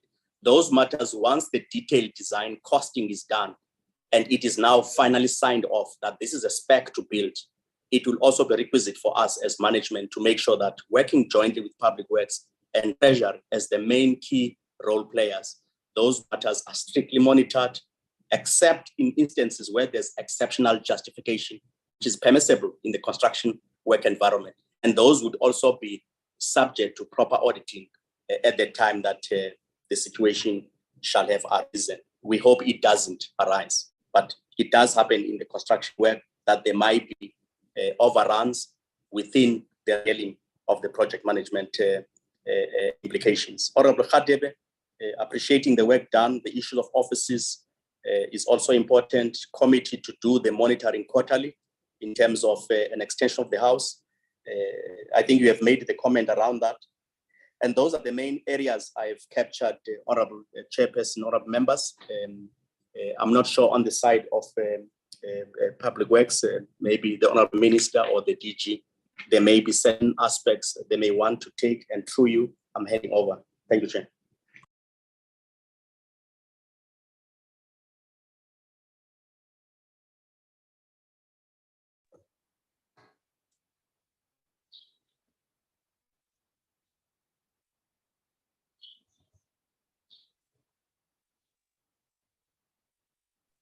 No, thank you, Secretary to Parliament. Minister Tilil or the head of I will. Yes, thank you. Can you make comment, please? Yes, thank you. Thank you, Honorable Chairperson and Honorable Members. Just a few general remarks. I want to pick up where the explanation of the speaker around the timeline. Members will recall that on the 20th of May 2022, we informed the members that the final report from Kucha will be available within a week. The report was presented to myself and to the speaker on the 27th of May 2022. Then the committee convened a meeting for us to address the committee for the 9th of September. That meeting was cancelled and shifted to the 23rd of September 2022. In that meeting, as Public Works, we were advised by the committee that we were instructed by the committee not to proceed until Parliament direct us what to do. So today, the 3rd of March 2023, 6 months later, is when the committee convened again. There was also a recess period of Parliament in 2022. Another point that I just want to bring to the attention of the honorable members of two processes that we are currently busy with as DPWI, where we are busy preparing the paperwork for signature in consultation with Kucha before the handover. There are two legal processes. The one is called assignment in terms of Section 18 of the Government Immovable Asset Management Act. And that is the one that we are now busy finalizing. And it's a really, Section 18 says that through assignment in writing, you can assign powers, duties, and responsibility as a custodian in terms of the Act. So that is the first part that we will be completing. The second part, which is a different process, is for the application by Parliament for the custodian powers to be devolved to Parliament. In terms of section 19, the whole section 1, 2, and 3, and 4. And you will see that in section 19, that I must consult with the Minister of Finance, the Minister of Public Service and Administration. And it says in consultation, meaning that we must agree. And then we need to gazette the devolvement of the custodial powers to Parliament. So those are the two processes currently under consideration within DPWI. Then also just to clear up the members, Parliament appointed DBSA. DBSA was not appointed by DPWI.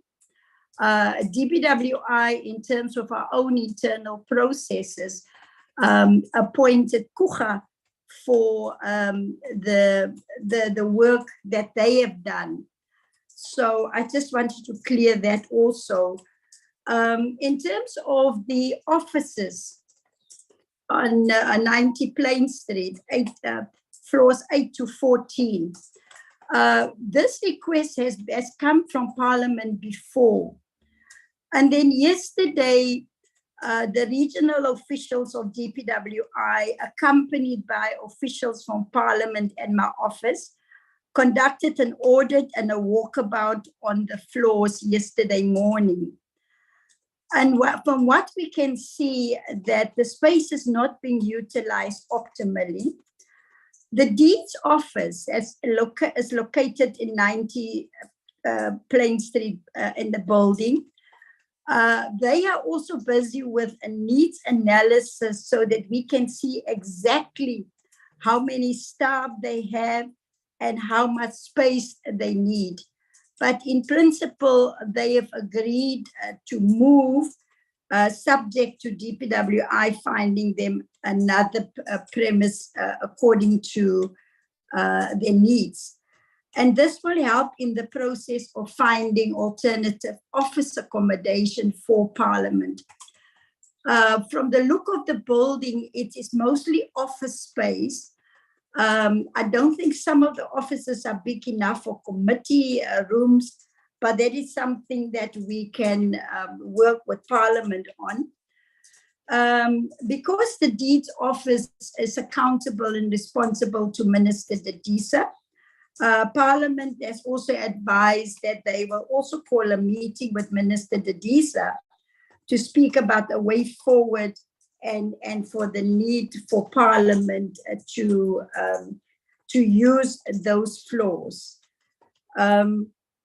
So that is where we are currently in terms of the first process, in terms of section 18, the assignment process. The assignment request will be to for the 4 components that Parliament want to do, and that is the refurbishment of burnt buildings, the old assembly, the link, and the new wing, like a secretary said. Also, the remodeling of the 4th and the 5th floor to create offices for MPs, the redesign of the Parliament precinct, and total facility management. The application with Parliament is currently with the legal department of DPWI to prepare the documents. And as soon as they are done with it, I will contact the presiding officers and the Secretary for Parliament to arrange for the signing of those documents so that we get the legislative framework in place before we can do the handover. I want to assure members that we are working flat out And I want to thank the Secretary to Parliament for his indulgence and for his assistance. And we will sign this as soon as possible so that Parliament can proceed. Thank you very much, Chairperson. Thank you. Thank you very much for the responses. I can't believe it's going to 11 now. And remember, we had quite a number of apologies. Members mentioning that they are leaving at 10. So it means we no longer form the quorum, but will then allow the Minister of Public Works to maybe leave. If you have other engagements, ma'am, you can leave with your delegation. Now we're dealing with issues directly to. Thank you very much, Chairperson. Appreciate it. Thank you. Yes, we're now dealing with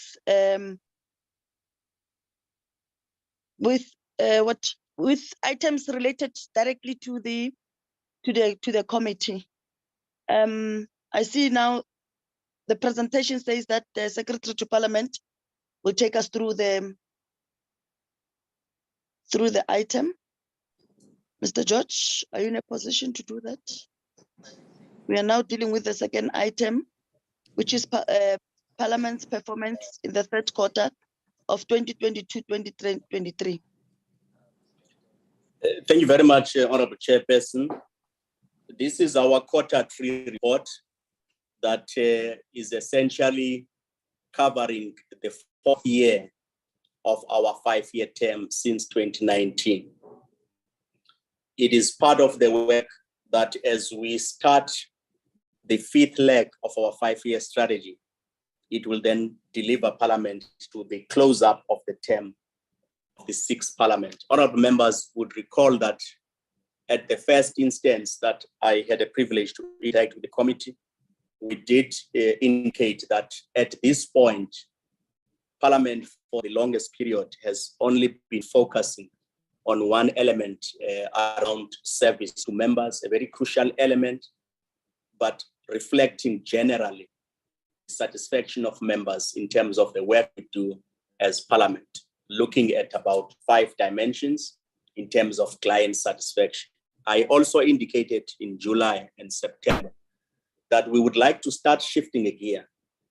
So that in terms of the macro strategy of Parliament, we look at elevating and reporting the tangible issues that must be aligned to outcomes and impacts. And that will require us to revisit fundamental performance management structure of Parliament, its policy orientation, but alignment to national development imperatives. So that the oversight work of Parliament begins to report across the board what impact is Parliament in terms of its own constitutional mandate impacting on the executive to respond to issues that face society, the macro development issues, poverty, inequality, development, performance of state-owned enterprises, and performance of departments in general. But we can say as a result of this oversight, we're beginning to see that we are not geared to that level, but part of our work for the 7th Parliament is to begin to structure and orientate our work in that direction. What we have done as presented in Q2, we said we will also give highlights on some of the work done by Parliament in terms of its own core deliverables around lawmaking, performance of oversight, as well as public participation. So I would cover some of those areas, and then the client satisfaction would be linked to the budget part of the work, and I would ask the relevant manager to present that part at the end. Next slide. On this area, we are focusing on this member satisfaction, and as indicated, it will form part of our report. Next slide. These are some of the key highlights on the work of Parliament in terms of its own core business, what work has been done around houses and their committees. And statistically, this is the work that has been done around oral questions, as well as written questions for the quarter, up until the number of meetings that have been done around virtual work of Parliament. Public hearings, to a large extent, there's 12 that has been done. The bills processed, 23. as well as statutory appointments for the period under review, the oversight visits, 19, as well as debates in houses, 10 of those with written questions of 1506. Next slide. This is an assessment in terms of the responsiveness of Parliament in terms of the issues directed to the executives through questions in the houses, written questions, the numbers that have been asked, the oral questions, how many have been responded to, how many remain unresponded to around those matters. Members will recall that we said not only the issue of petitions management, but also keeping on the radar the non-responded elements. So in the third quarter and final quarter, those matters are not lost. There is a robust mechanism to follow through around those matters. It would also require us, as we go to the 7th Parliament, the macro strategy framework, to synthesize our reporting efficacy. So when we say the matter is responded to, what does it mean? Does it mean a written response back, or Parliament must look beyond that and say, as a result of this response, it triggers a secondary dimension, meaning a relevant committee going to that particular site to oversee whether indeed this matter has been responded to, depending on the nature of the matter, so that we can keep rather the quality of being responded to on the matter. And how does it translate to development outcomes as well as improvement of performance? That would be part of our work when we mature our reporting system as Parliament. National Council of Provinces, a similar structure. Issues that remain non-responded are 18, and we will be able to keep those. Next slide. These are some of the sittings, the highlights, what were the nature of issues raised, debate on 16 days on activism, the debate on the 2022 medium-term budget policy statement, and the debate on the World AIDS Day. All of those were part of quarter 3 sitting of the National Assembly. On the NCOP sitting highlights, the local government week took place in September, as well as cross-border and transnational crime, focusing on those areas, the indigenous support work, the water infrastructure network monitoring, the annual address of the President of the Republic, as well as the land reform, the complete ownership title deeds focus, plus the killing of councillors as one of those areas that were considered by the NCOP. The next slide. At the level of committee oversight, the visit highlights the Parliament Portfolio Committee on Mineral and Resources, the Portfolio Committee on Cooperative Governance and Public Works and Health. They performed their visit into those identified areas and oversight report in terms of those work. The key issue, though, is what has happened when these oversight have happened. Does Parliament has a system to pick up and be able to say, that matter of telecom towers, this is where it is. To us, completion would mean the following. We have not matured our work to that level, and we would like to make sure that when we refine our approach, we are able to link the undertakings of oversight to impact on the responsiveness of the executive and link that to satisfaction by citizens or recipients of that service, so that the full loop of service offering can then link to the impact of the work of Parliament. That modeling we will be doing as part of developing a robust framework of performance management by Parliament in its new strategy of the 7th Parliament. Next slide.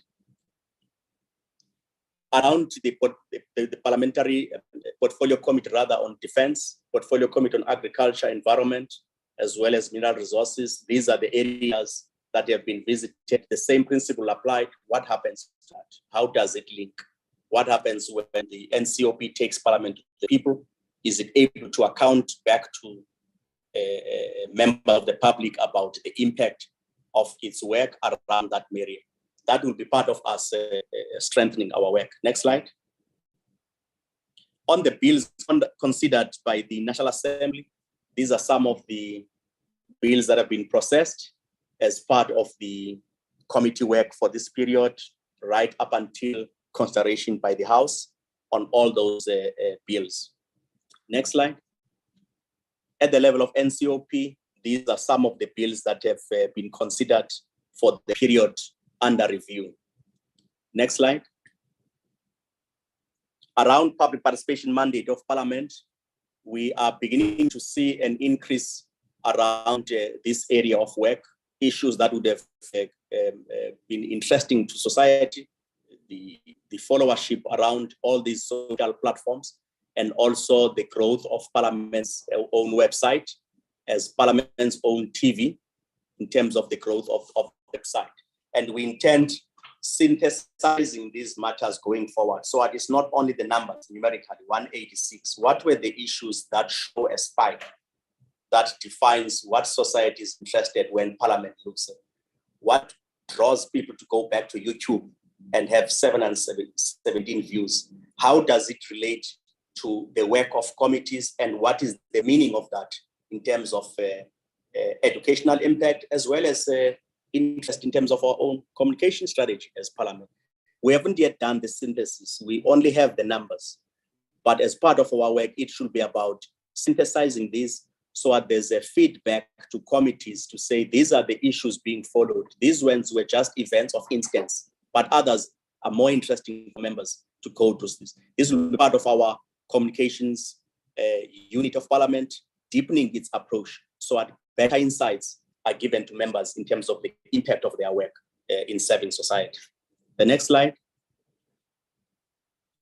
Around the Pan-African Parliament on the international relations highlights of Parliament as a host to the Pan-African Parliament in Gauteng, the role that is being done in SADC, as well as Pan-African Parliament in terms of its own interaction in SADC, the Interparliamentary Association, where our Parliament forms part of, as well as the task force that has been done both for the challenges facing Russia and Ukraine around peaceful resolution of these matters, the role of our own Parliament in terms of the work done by Madam Speaker as a member of the task force, the Commonwealth Parliamentary Association that we are also serving on in terms of the work that would form part of the ongoing parliamentary diplomacy, which is a vital pillar of our 5-year strategy of 2019. Next slide. Again, at the level of non-aligned movement in terms of engagements, the participation in those activities, as well as SADC Parliamentary Forum. Also issues around the chairperson of BRICS, which South Africa will be undertaking. We are currently developing a detailed concept plan for us to be able to ensure that working jointly with DECO, we are able to play a significant role in implementing some of the key issues that the summit would elevate in terms of those countries' commitments. Next slide. The overall performance around the satisfaction survey, I would ask this stage that the head of performance reporting, Mr. Ravi, to cover this part, supported by the CFO, who currently is on the platform but is not well. But to the extent that there may be certain matters, she will be able to pick up those matters. Thank you very much, Honorable Chair. Thank you, Secretary. Good morning, chairpersons, honourable members. So I will cover the rest of the presentation. So in terms of the client satisfaction measurements that we've been taking over the last 2 years now, for this quarter, on all dimensions of the indicators measured, all targets were met for this quarter, which is an improvement over the previous 2 quarters where there were 1 or 2 indicators where there was a challenge. Cindy, move to the next slide, please. This slide, I don't want to go through the details, but what I will show here is these are the details of all the indicators reported on. You will see that the satisfaction measurements across all indicators range from 75% to 86% at the highest level.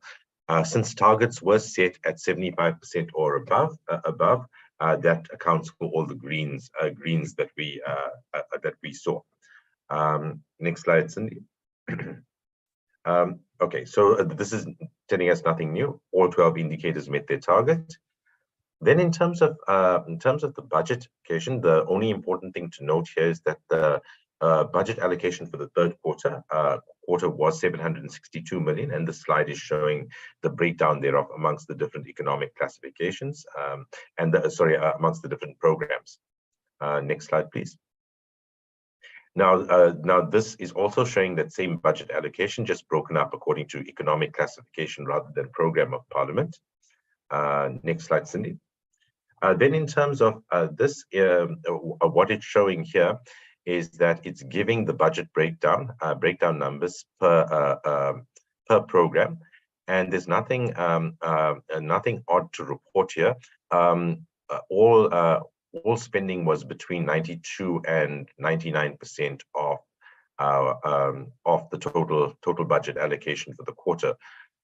So there's no major underspending or no major overspending to report in this program. Next slide, please. This is giving the same view, but just by economic classification. So also nothing seriously strange here. No serious over or underspending. Next slide, please, Cindy. I think just move on. There's nothing really I want to through. You can carry on moving down.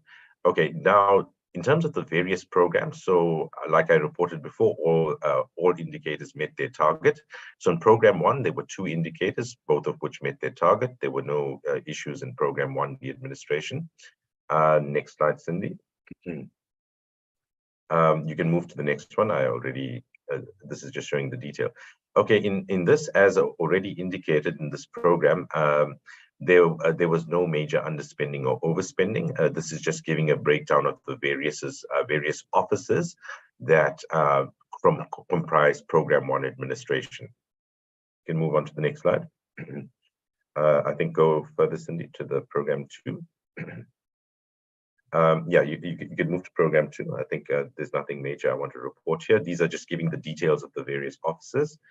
Okay, so your next program is your legislation and oversight program, which obviously comprises the bulk of Parliament's core business. And in this program, there are 10 indicators, all of which met their target, so all greens. And Cindy, you can move to the financials part of it, because there's nothing, no reds to report here.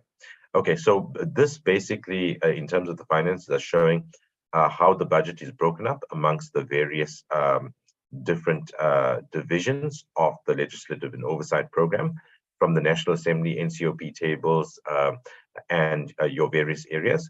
Also over here, besides sectoral parliaments, where there's been a bit of delays in spending, the National Assembly, NCOP, and public participation shared services budgets are roughly on track for the third quarter. I think there was very slight overspending, where it is 101% for certain of the programs. However, the projected totals for the year end is that everything is on track. Next slide, please. These slides are simply showing the breakdowns of each of the programs, like National Assembly table, etc. I think I don't want to flag any particular details here. I think the summary slide encapsulated the key things. Then in terms of program 3, which is your last program for the administration, this is comprised of from members' facilities, transfer to political parties, and the PBO or the budget office is also depicted as a transfer. There was no major underspending or overspending so there's nothing major to flag here, and all indications and projections say that by year end, by the end of this the current quarter, that the spending is on track. Okay. Thanks, Cindy. I think in terms of the direct charges, I'll just flag that. Obviously, this relates to compensation of members, etc. There's nothing major to report here.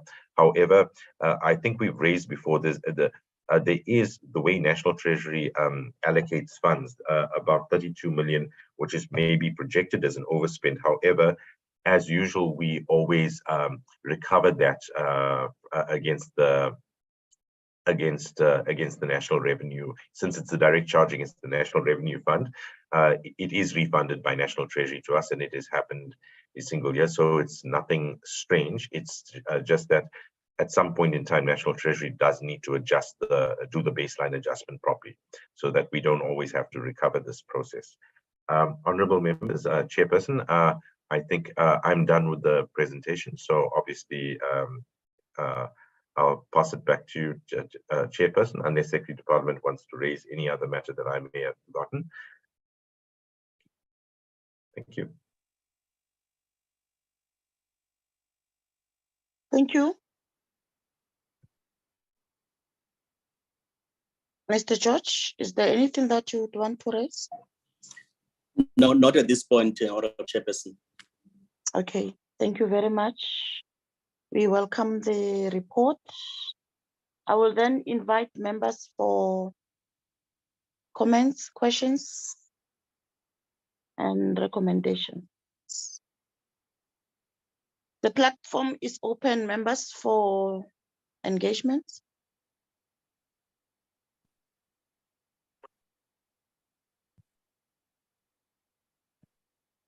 Member Becky Hadebe.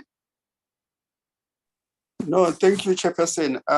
First of all, we'll have to appreciate again the presentation from the side of Parliament. But what is critical, Chairperson, is that I think this detailed presentation of what the oversight, what the PCs are doing on the oversight is very important, because now it becomes a qualitative type of an input. But what we must really avoid, Chairperson, what the Parliament must really avoid is the issue of the underspending. The issue, we must ensure that there's a very limited underspending, because we cannot have in a situation of the sea of unemployment and poverty and having money being retained instead. Because if you retain, let's say 200 million this year, you don't save it, next year it will going to be less for the goods and services, because the prices in the market are increasing. So I think that by and large, the report is appreciated, but the element of underspending must really be addressed as of your study. Thank you, Chair. Thank you, Member Matlo.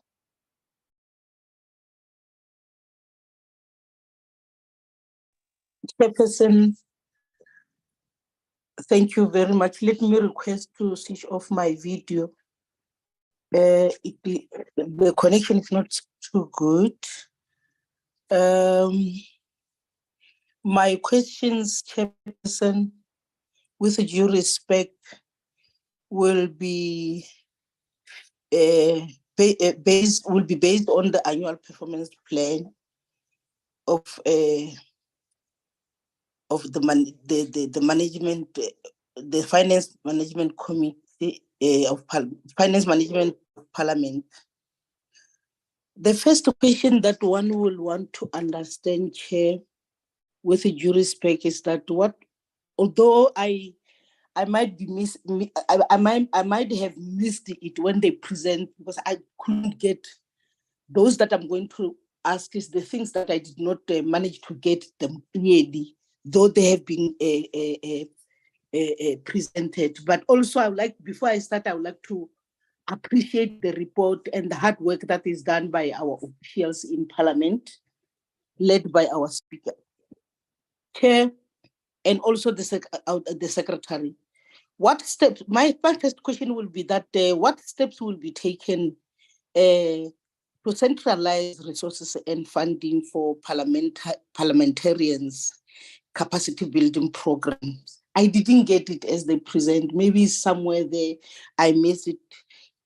Please forgive my ignorance on that one. The other question that one will ask is that how will the useful of Parliament capacity building program be measured, and what process will be put in place to get regular satisfaction feedback? Although I had it a little bit slightly to say we are at 75, 80 something. So it's not that you did not present it. You did, but I did not get it well. I just need a sort of smooth clarity on that one. Chairperson, you will pardon me because I've got few of them. And I wanted also to check what step will be taken to enhance scientific analysis and research services in the Parliament to support better security and recommendations. And then the other one will be, how will Parliament establish the necessary research capacity to specialize in providing information for members? Research for committees, procedural research, budget analysis, and gender analysis. Those are some of the things that I think I'm missing in when I'm sitting here. What steps will be taken to monitor and track and evaluate the implementation of recommendation and resources in Parliament? Because some of the resolution we take, we wanted to at least to follow them up.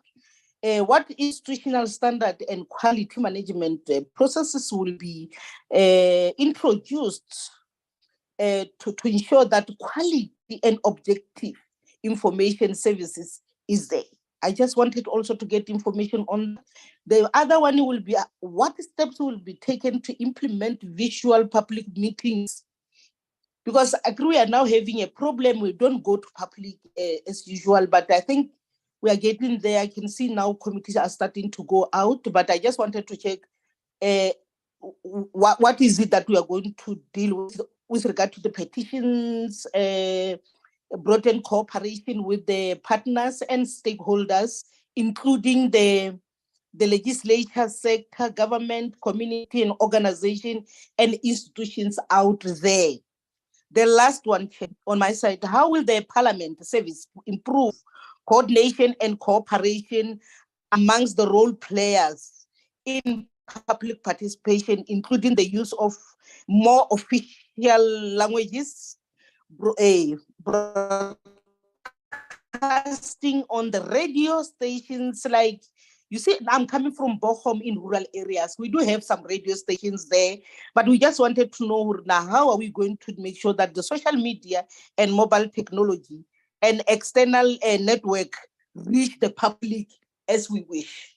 Chairperson, with due respect, let me end there for now, but if maybe I can also touch just a little bit one, which says that what is the status of the project? Because I jotted them down, but some of them they're running away. What is the status of the project plan securing license through the Independent Broadcast Communication Authority in South Africa, which is called ICASA in bracket, and for a greater public awareness of the business of Parliament? Chair, thank you very much. Those are some of the things that I missed as they present, and also I need to apologize that maybe this thing has happened in the last meeting where our meeting were clashing, because I was in another meeting of agriculture as my primary committee. Thank you, Chair.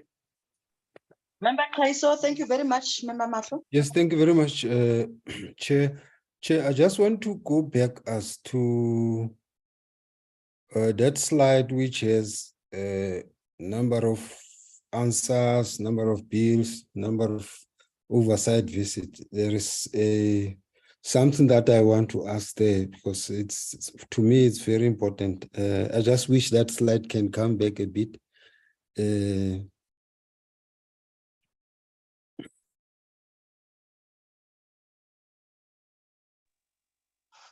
Thank you. Let me check if there are more hands. Yes. Oh, So now let's go to the one which talks about number of oversight and the number of yes, right. No, this is not this. The And one then you go to the next one. Yes. This one. Yeah. But it doesn't come to where I want. But then the question that I wanted to know, I see we have a comparative chart here on the report, but I just want to check. Maybe it wouldn't make it even more sense if we compare something with, because we want to measure. The report wants to measure to what an extent has this had impact in as far as work of Parliament has had, in as far as doing oversights, as compared to what standard has been set, because it will say if we say a total number of oversight done 10, what did we expect to do or have? Something like that, so that we can be able to see, because someone who does not know will just say, okay, 19 is fine, but then 19 out of what a standard number that, or is, some that should indicate that indeed there's been a sufficient work done when we talk about oversight. Why is this question? I think I want to bring in a lot of issues that happens during the oversights, which I want to include, make an example about, say, auditing report.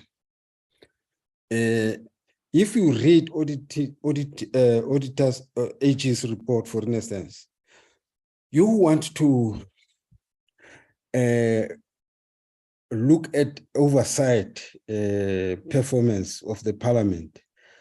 Do we then have that sense? It should immediately make a sense to me.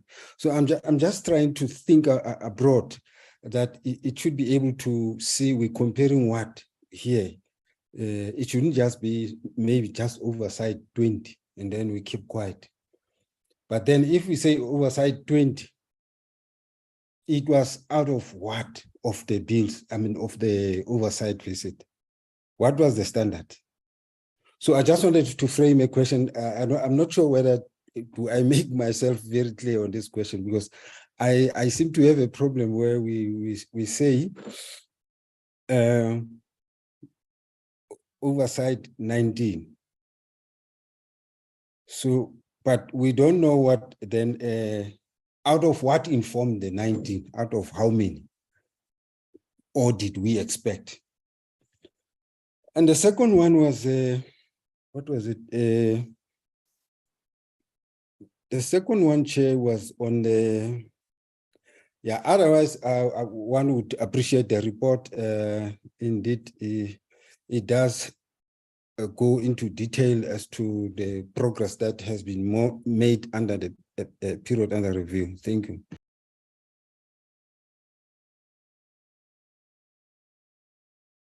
Member Tim. Thank you, Chairperson. Chairperson, I'm sorry, the system's been kicking me in and out the whole morning. But anyway, Chairperson, I just want to speak to this issue of petitions, and I don't really want to ask a question, but I just want to make a suggestion to the Secretary of Parliament. Petitions is, first of all, I would be very surprised if any member on this call this morning would disagree with me that petitions must be dealt with quickly.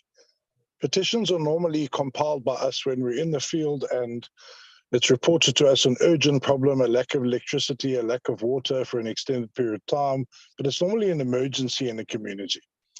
And so I'd find it very strange that if anybody disagreed that this needs to happen quickly.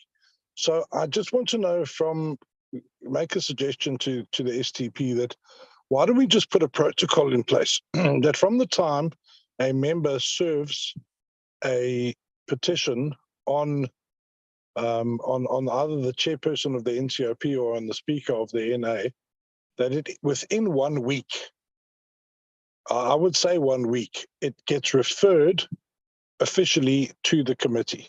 And then that committee within 1 week must endeavor to set aside just 1 hour in a committee meeting, or let's say 2 weeks in a committee meeting, to hear the petitioners, to call the relevant department, to hear the issue, and then have the matter referred to that department to take some sort of urgent action, if it's possible. And I just think if we put a protocol in place, Chairperson, this might solve the problem. Maybe it can be 2 weeks from the Speaker's office or the Chair's office, and then within 2 weeks, the petitioners are called.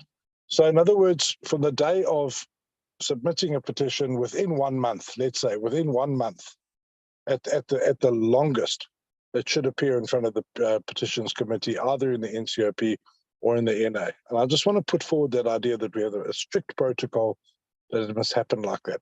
Otherwise, people are going to lose the people out there, the voters out there, the communities out there are going to lose faith in the parliamentary mechanism of petitions. And frankly, if we don't do it like that, I think then we must maybe scrap petitions as a parliamentary mechanism and not give people false hope. In my particular case, Chairperson, I'll end on this. I assisted a community in KZN with a petition because of a lack of water for 40 days. I submitted that petition in November 2019 to the chairperson of the NCOP, to his office. In August 2022, I was called to appear before the committee. Now, there is no ways that any of us here surely can think that that is acceptable, that we take that community's concerns to the committee and to the department only that time later. And so, Chairperson, you know, I think it's unacceptable. If I can just share with the committee, on that particular issue, I actually wrote to the Minister of Cocta, and that evening, the Minister of Cocta, the day that I wrote to her, that evening, that minister phoned me at 11 o'clock at night, and then phoned me again at 5 o'clock in the morning. So within 24 hours, the minister was on it. But the committee took 18 months to see the petitioners. And I just think that if the minister can act that quickly, then surely the committee can act in a similar speedy fashion. Thank you, Chairperson.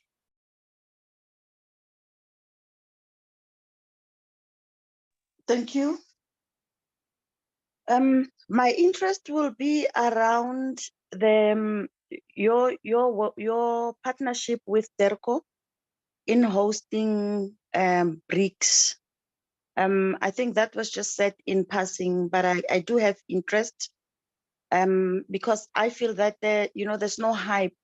South Africans are not aware of what is happening in the country, and if Parliament is involved, at least at some point, you know, we should be hearing in Parliament in a form of statements or, you know, something, you know, but we don't see anything. We don't feel that we're hosting BRICS, and yeah, I think we're denying members of the public or South Africans an opportunity to then understand and connect with BRICS. So if you do have information, please share it. If not, it's fine.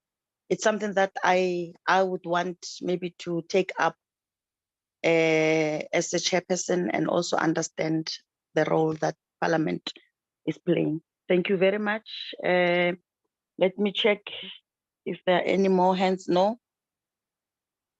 None? I will then request, I'm not sure if the speaker would want to comment. Then after that, he will then indicate who's supposed to respond. Okay. STP will respond. Okay, all right, speaker. No, thank you very much, Honorable Chairperson.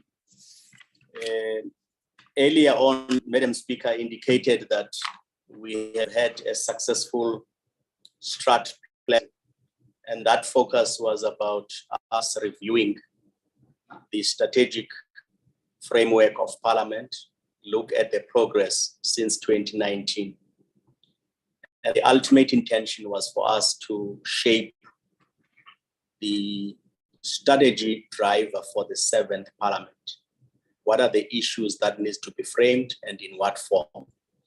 Perhaps through you, Honorable Chairperson, there may be a need during the next sitting of the Joint Standing Committee for us to take through the committee on some of the framers of that new outlook, because it builds on the issues we raised in July as well as September, that the emphasis must move away from inputs to look at outputs that must be measurable in terms of what outcomes as a result of parliamentary interventions are we seeing? How does it contribute to impacts? We have not got into that gear as an institution. So this new macro strategy framework is beginning to outline those, because it will be linking us to deliberate investment on data gathering capabilities of Parliament, data analytics, alignment to the national development goals of the country, and Parliament in its own mandate is impacting on those areas.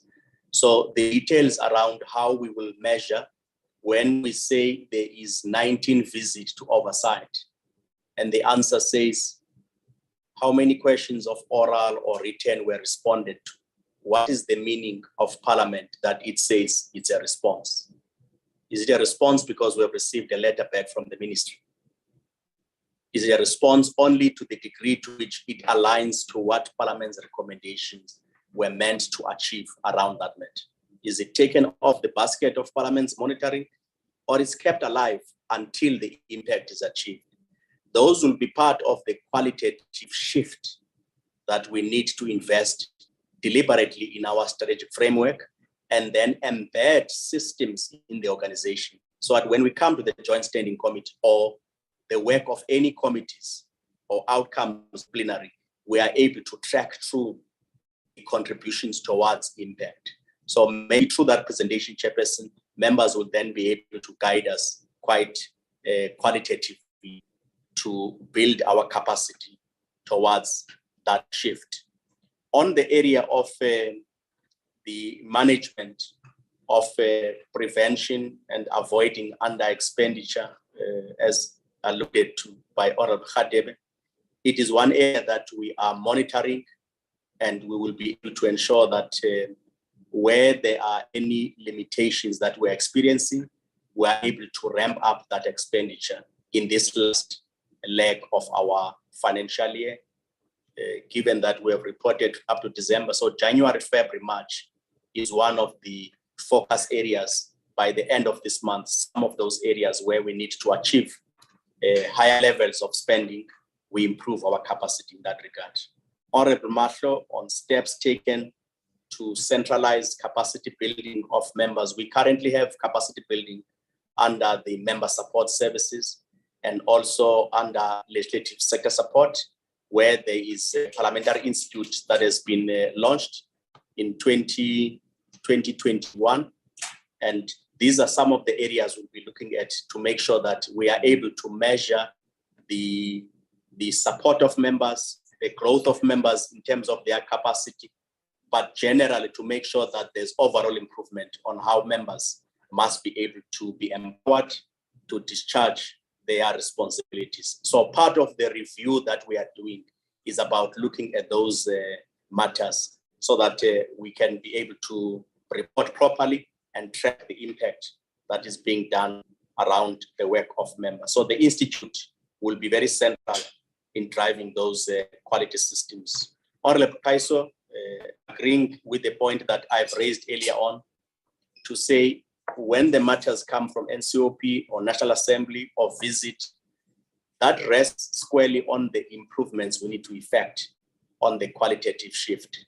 So as we present the macro strategy framework for the 7th Parliament, we would also ensure that we're able to come back to the committee, share some of the new reviews we will be effecting on the strategy, so that you could see the impact we would like to see and what systems we need to put in place. Perhaps the committee would keep this regularly on its radar to allow us time to improve our own systems, so that we can see here is the standard, here is the measurement index, here is a benchmark for the previous term.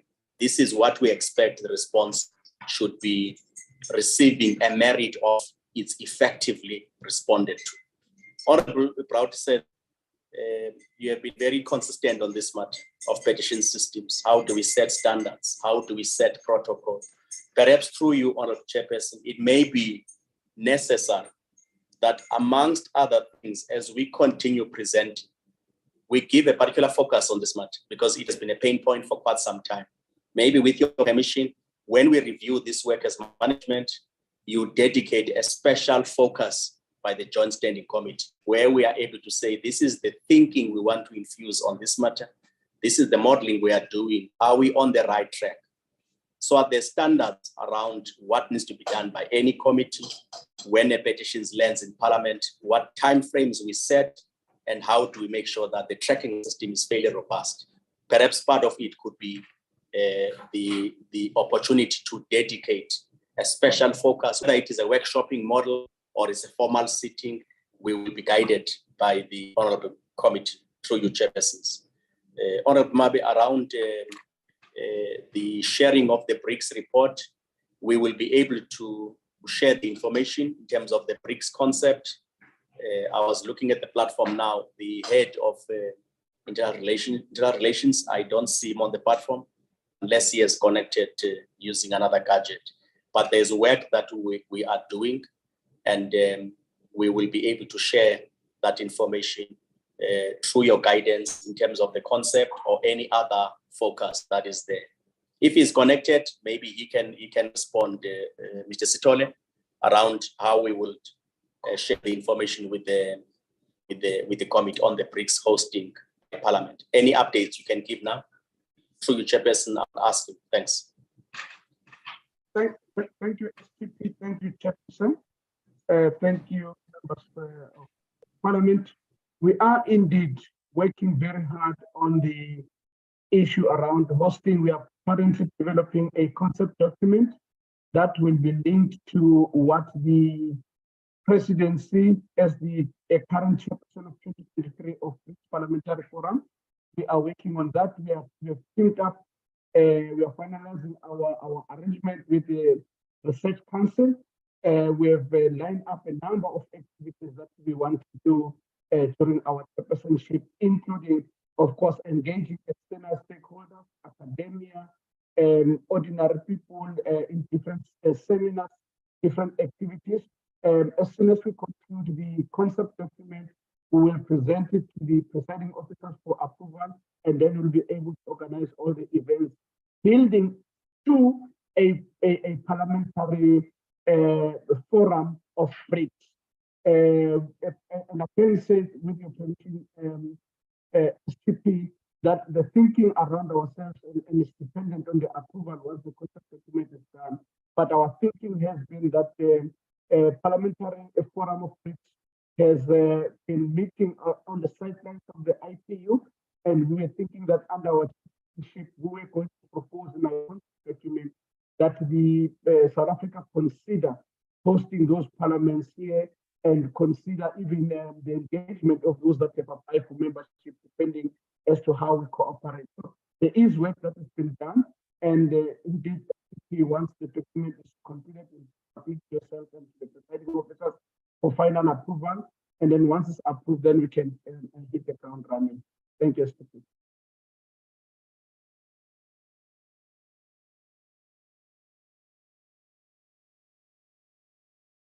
Thank you very much. We are done on our side, through person on the quarterly performance. Okay, thank you very much. Thank you very much for the presentation. Members, we do not have the required quorum to consider reports. I'm going to request that maybe during the week, we should try find, Cindy, a slot, maybe around lunchtime for an hour, where we can then request members to please sacrifice just 1 hour so that we can then process the reports, all the outstanding reports, including minutes. But that information will be communicated by Cindy to members, preferably on a Wednesday, on a Thursday. I know that Thursday we are able to get most members in Parliament. Though it's going to be visual, but Thursday maybe lunch. Let's have a working lunch, just to process all the outstanding minutes and reports. If we are in agreement, members, I would then request that we close the meeting. And thank you very much for your participation and sacrifice, knowing that it's a Friday, most members are traveling, but you always make sure that you do attend, even though there's load shedding. You've tried to be in the platform. Thank you very much to the Speaker, the Secretary of Parliament, the Minister of Public Works. She did also grace us with her attendance. We appreciate that. Yeah, I think maybe let's leave it at that. Members will then meet next week Friday. Thank you very much. The meeting is officially closed.